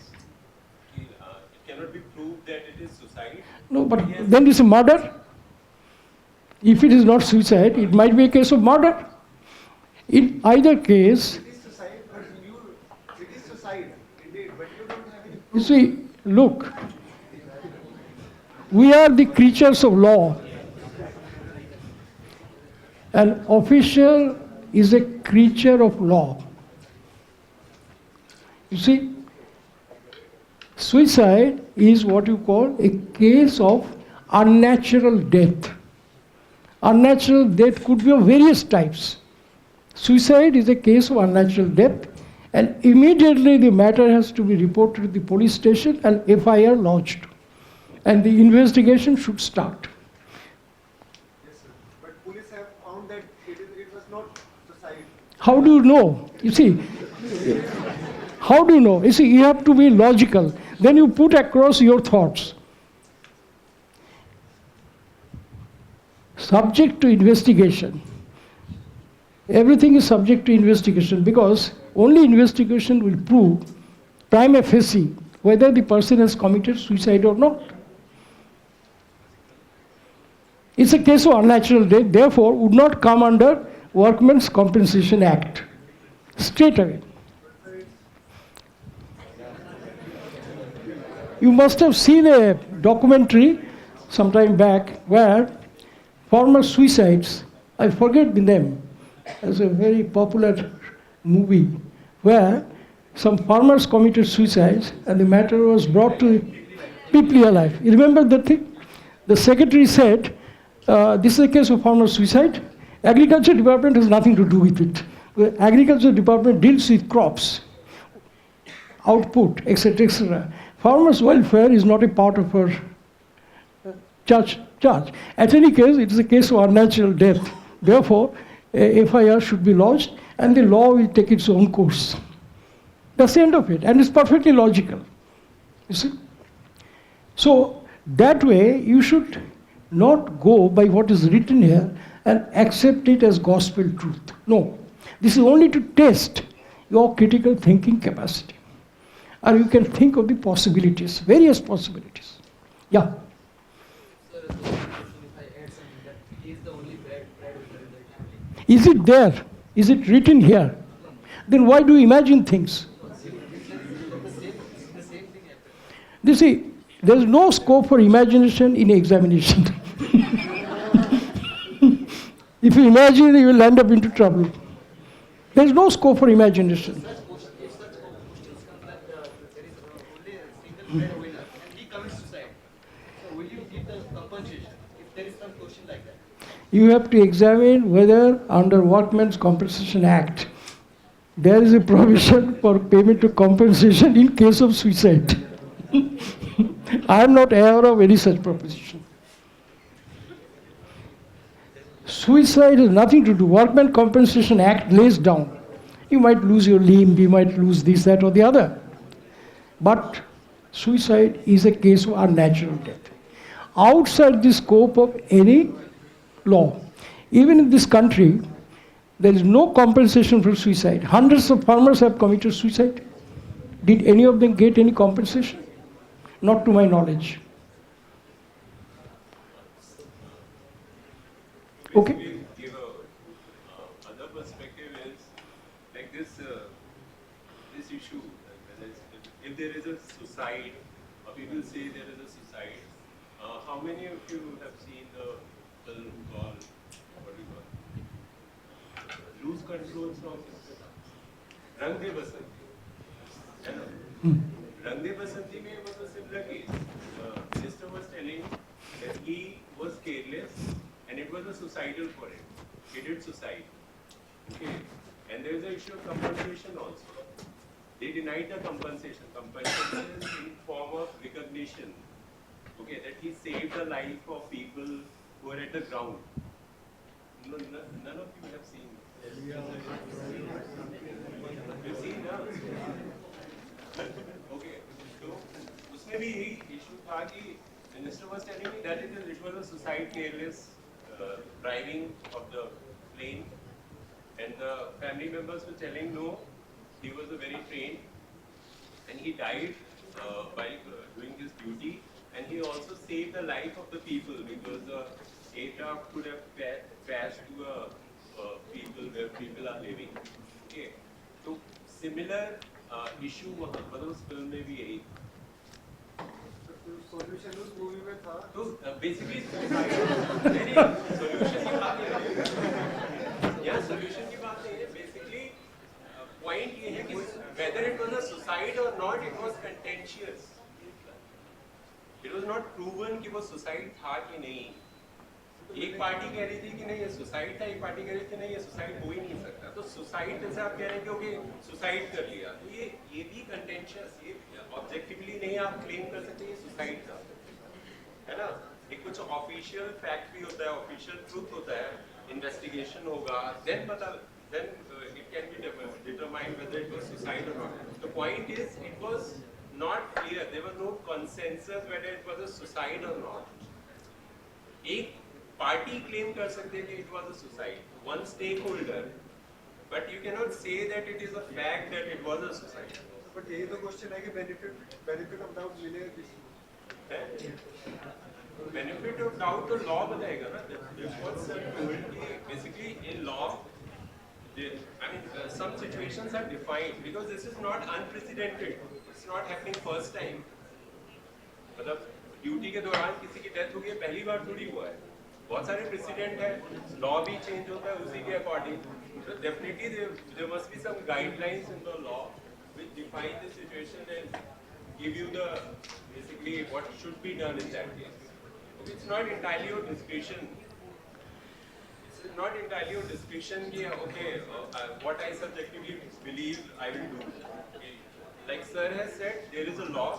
We have to appreciate the law as a official, as a public official, okay, or as a person who is under responsibility of administering the law and regulation. You have to appreciate that. So you will get the guidelines from there. Okay. So side है या नहीं ये तो contentious हो जाता है. इसमें एक चीज है very important. In every case of unnatural death, including suicides, a case must be registered with the police. And after investigation, the police submits a report to the magistrate. Whether this was due to foul play, whether it was actually a case of suicide or murder, or it could be culpable homicide not amounting to murder or whatever, the order of the magistrate in that case will be final. And on that basis, whatever action is to be taken by the competent authority, they will do so. Okay? We will take a break of 5 minutes. And get back. Or you want more? 5 is fine. Okay. So we'll be back after 5 minutes. With more question we'll discuss.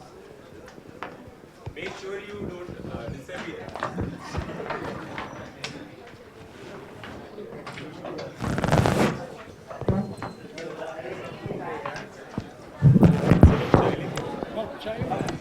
चलिए वहीं पे चलते हैं. वहीं पे चलो.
Then start नहीं होता है any query regarding case study in general. You can ask. No query.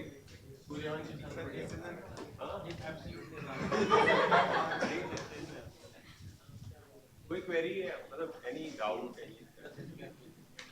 Sir 4:30 ही खत्म होगी ना आज क्लास. ये ethics के domain में. 4:30 क्लास है क्या कोई? ठीक है एक क्वेश्चन दो की जगह एक कर लेंगे. एक कर लो सारे कर लेंगे. भी हम satisfied.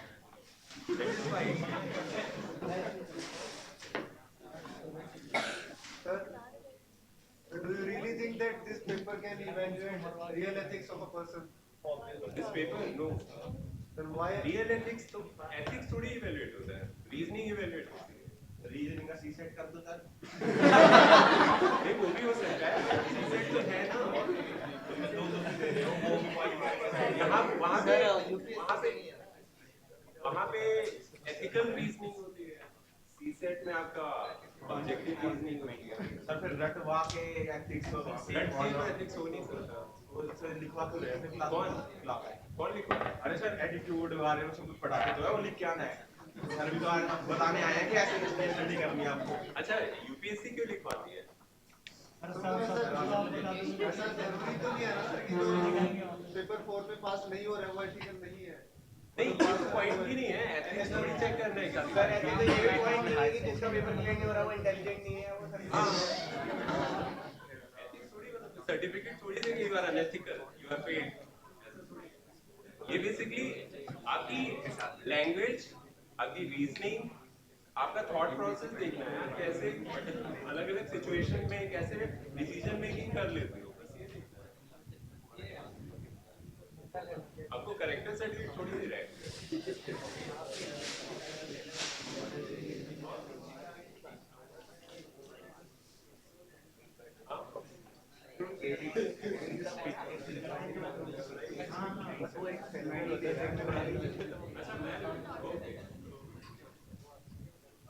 कोई और any other question? Drinking is offense.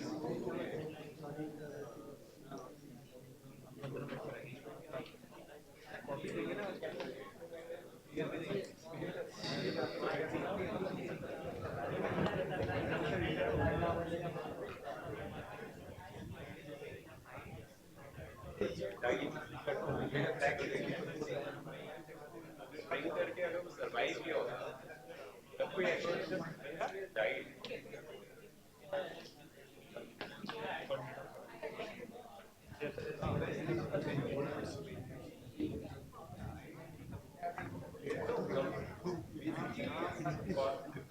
Corporate है गवर्नमेंट लॉस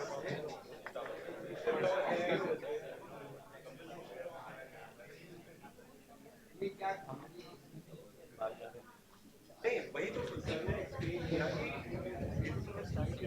एक्सीडेंट कैसे हुआ दैट डजंट मैटर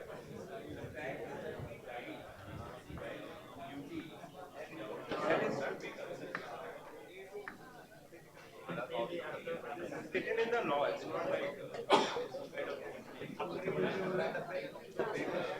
ethics में आपको ये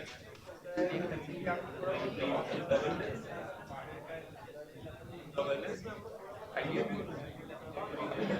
पॉलिसी गाइडलाइन है या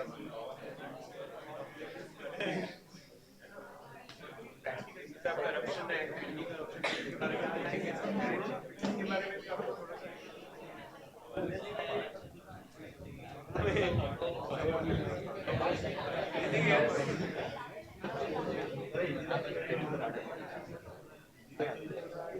कोई क्वेश्चन नहीं सब आता है मैं पूछूं हाँ okay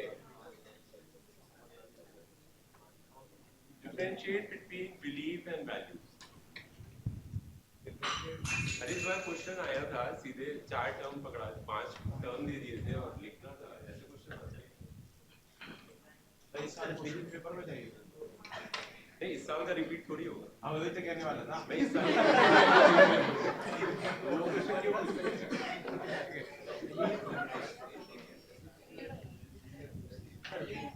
So values comes from society, sir.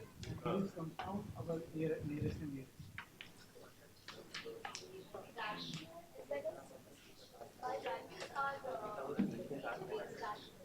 So values are dependent on belief. But values are dependent on belief, but belief can be independent of value. I believe belief that can be independent value. okay But value has to be dependent on some kind of belief. okay example I believe that I live in Delhi, but that doesn't mean that I should have some kind of value to believe something. no it's valuable to live in Delhi that's why it's pollution as well I mean, it doesn't mean some value. okay okay anyone just read up A building permitted for 3 floors while being extended illegally to 6 floors by a builder collapses. As a consequence, a number of innocent laborers, including women and children, died. These laborers are migrants of different places. The government immediately announced cash relief to the aggrieved families and arrested the builder. Give reasons for such incidents taking place across the country. Suggest measures to prevent their occurrence. okay ठीक है question में कोई दिक्कत है मतलब confusion framing में कुछ ऐसा हो इजी टफ ऐसे ओल्ड राजेंद्र नगर में जो रहते हैं ये तो फेस भी नहीं होता है मतलब ये तो बहुत कॉमन है यहाँ है ना तो इसमें हाँ बेसिकली केस स्टडी के फॉर्म में एक थ्योरेटिकल क्वेश्चन है ना मतलब it's not related to a particular incident, specific situation. एक larger phenomena को आपको discuss करना है. Larger phenomena क्या है? Illegal construction. Okay. जो building norms है, construction norms है, उसको violate किया जाता है urban areas में. तो उसको आपको discuss करना है, ठीक है? और फिर बेसिकली ऐसे इंसिडेंट्स होते रहते हैं, उसको आपको रीजन देना है, फिर कैसे रोका जा सकता है, ठीक है। वैसे तो बहुत on face value very simple question, but थोड़ा सा I mean how your answer will be differentiated that basically आप प्रायोरिटाइज कैसे करते हैं अपने आर्गुमेंट्स को, है ना। एक तो रैंडमली आपने 4-5 पॉइंट्स लिख दिए, है ना, रैंडम की, ठीक है, लॉ का वायलेशन हो रहा है, प्रॉपर इम्प्लीमेंटेशन नहीं होती। दूसरा आप प्रायोरिटाइज कैसे करते हैं, which is the most important reason in contemporary time, okay. अलग अलग टाइम पे अलग अलग रीजन होता था, है ना। टाइम के साथ रीजन हो गया, जैसे 90s के बाद ओल्ड राजेंद्र नगर में ये स्टार्ट हुआ। क्यों हुआ? क्योंकि यहाँ पे एक्यूमुलेशन हो गया इंडस्ट्रीज, कोचिंग इंडस्ट्री का, English medium civil service guidance hub बन गया, है ना। तो वो 90s से पहले ये रीजन नहीं था, 90s से पहले कोई और रीजन होगा, है ना। 90s से पहले इंडस्ट्रीज होंगी, यहाँ पे बहुत सारी इंडस्ट्रीज थी, मतलब दिल्ली के आसपास नरेला ये आसपास ही थी ना सर, ये नारायणा। तो basically people used to come, labours used to come, है ना। फिर डिमांड डिफरेंट टाइप की होगी रेंट के लिए, डिफरेंट रीजंस होता होगा। तो reason can change from time to time. आपका जो आंसर होगा basically it will be differentiated on the basis of how you prioritise, this is the most important and then this and then this and then this, है ना।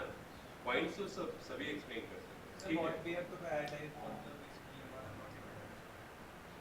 You have to prioritize. Basically, this question, it is saying that it is happening across the country. So we is talking about basically in Indian context. Indian context पे लिखे ना. So the major reason behind all such incidences is we can attribute to the unplanned structure of colonies, which is more thriving because of overpopulation and other sources. No, that is okay. Well, you know various reasons, but the point is how you write it, how it will differentiate. मतलब आपने भी पांच वो reason लिख दिए, दूसरे order में किसी स्टूडेंट ने वही 5 रीजन लिखे हैं, तो ऐसा नहीं कि सिमिलर मार्क्स मिलेंगे, है ना। कौन सा रीजन सबसे सुटेबल है आज के समय में, है ना। तो थोड़ा सा यहाँ पे आपको basically what I am trying to say थोड़ा सा आपको अपना एक मतलब एक आपको करंट का एक अंडरस्टैंडिंग होनी चाहिए, सोशियोलॉजिकल अंडरस्टैंडिंग होना चाहिए। अर्बनाइजेशन ज्योग्राफी में पढ़ते ही हैं, वो थोड़ी अंडरस्टैंडिंग को यूज करेंगे तो it will be easier to write, है ना। ठीक है, ओके, बताइए। So to prevent such occurrences, one can divide the measures into long-term and the reasons. The reasons are there is a demand, there is a huge demand, and from the demand side of itself, the people are willing to buy those types of flats which are not approved. Okay. And sir, secondly, the reason is that the builders are able to do that because they are able to by manipulate the law. Then there is not awareness among the citizens itself that there are certain regulations and which are not mandatory. So these are the 3 primary reasons which are leading to. Okay. So the first priority which I think is that the poverty, because people know about the harms in living in this building, but because they don't have any other options left, so they are meant to go towards the university. If poverty is eliminated, then they can look to any other options to have better. Poverty थोड़ा सा बहुत ज़्यादा broad हो जाएगा, it's not fitting clearly. हाँ? There is no regular checking. It's permitted to 3 floors, but the builder मतलब actually monitoring नहीं है. Okay. So reasons can be divided into 3 parts: social, economic, and political. Social, like society is not aware, and our value system is degrading because we don't value human life. Okay. So the economic aspect will be the rising cost of living in a urban society, and our greed. That will be economic factor, Okay. and political factor will be Right. the हाँ, मतलब एक important between the capital laws and हाँ, basically इनके जो point इन्होंने दिए उससे एक इम्पोर्टेंट चीज़ ये निकल के आती है कि आप आप जब फ्रेमिंग करें रीजंस की तो थोड़ा सा एथिकल पॉइंट ऑफ व्यू से, जैसे ही talked about greed, okay, greed for builders, okay, to make money.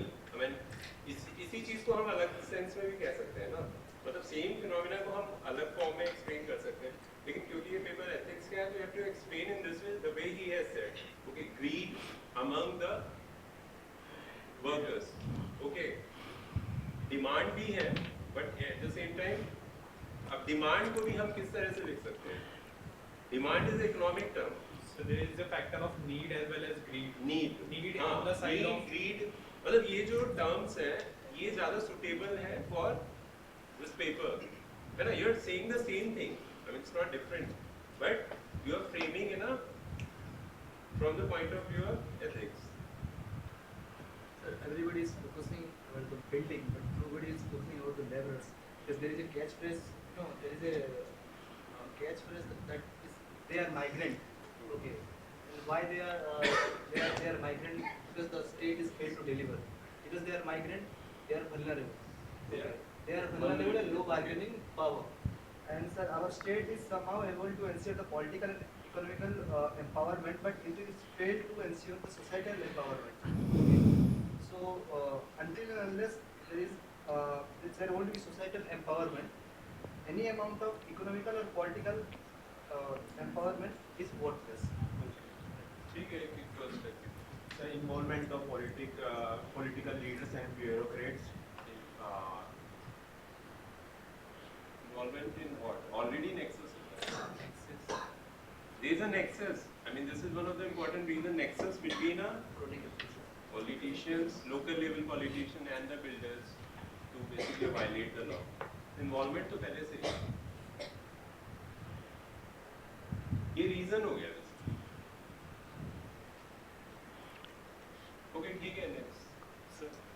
Okay. Again, I would suggest you go through it very minutely. Yeah.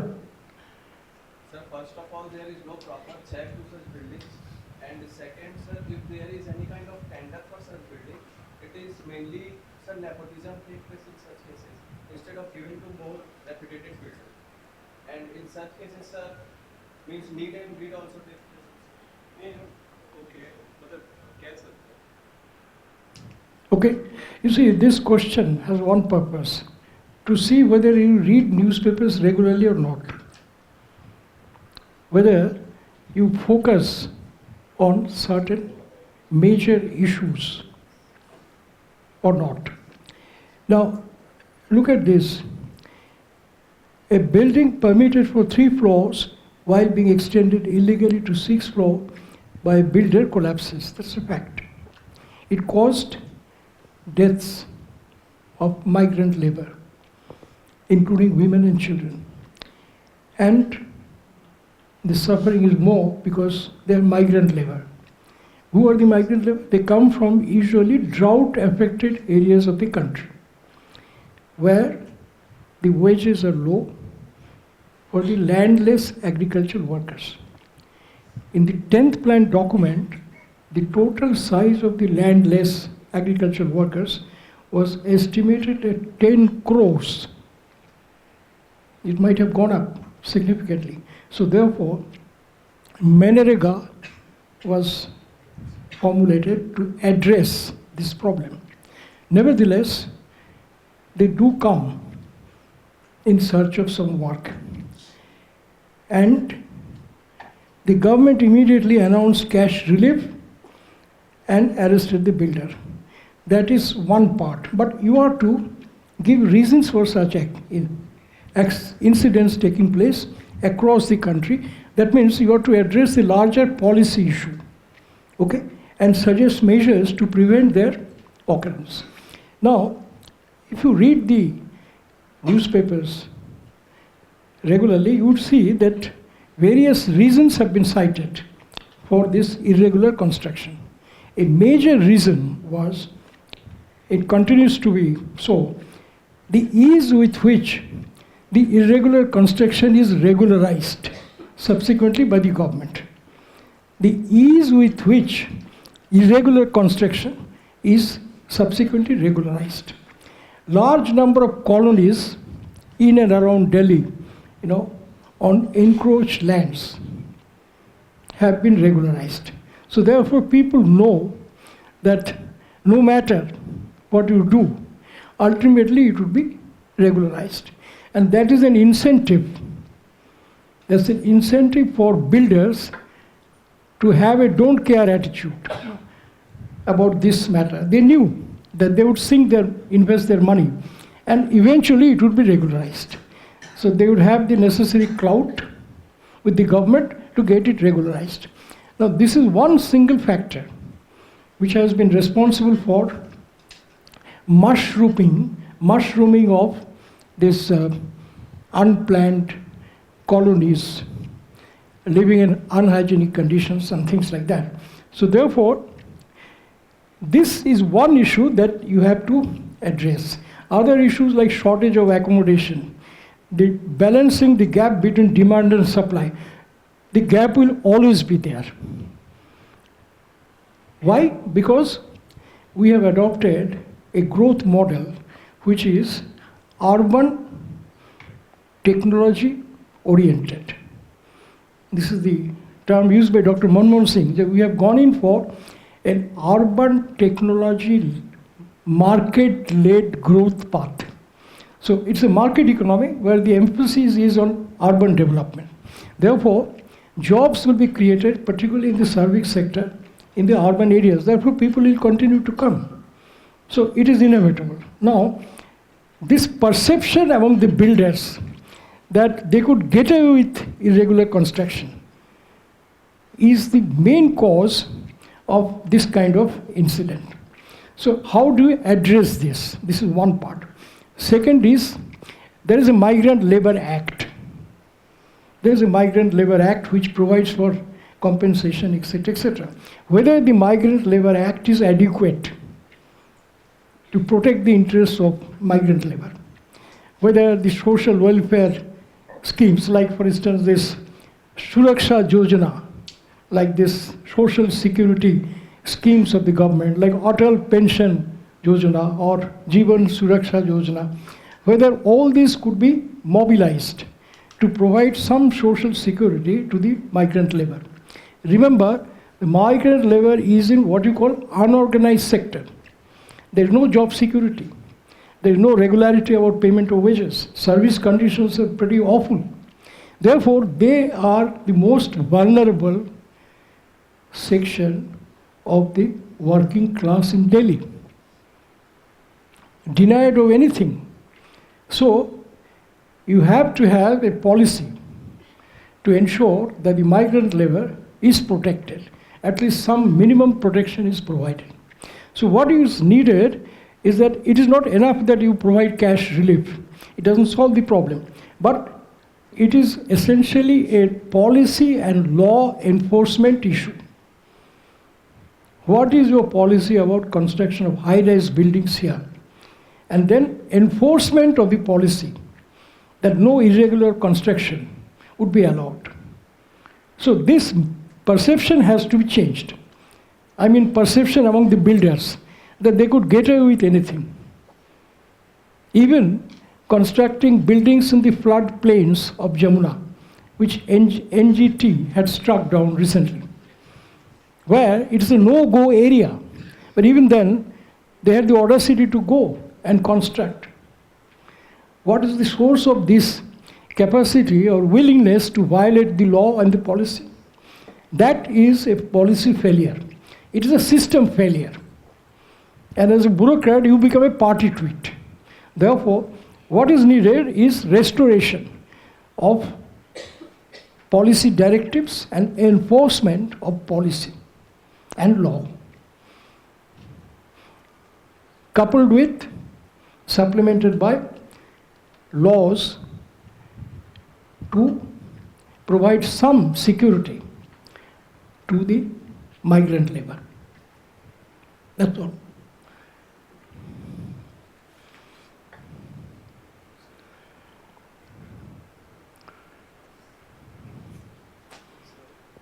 Okay. Yes, that's why I told we can call it a day. Let me just make 2 points. You see, In our system of governance, there are two instruments which are not adequately understood or appreciated. There's a cultural resistance to it. The Oaths Act. A minister takes an oath. I swear and so, swear in the name of God that I shall abide by this, that, abide by the Constitution of India.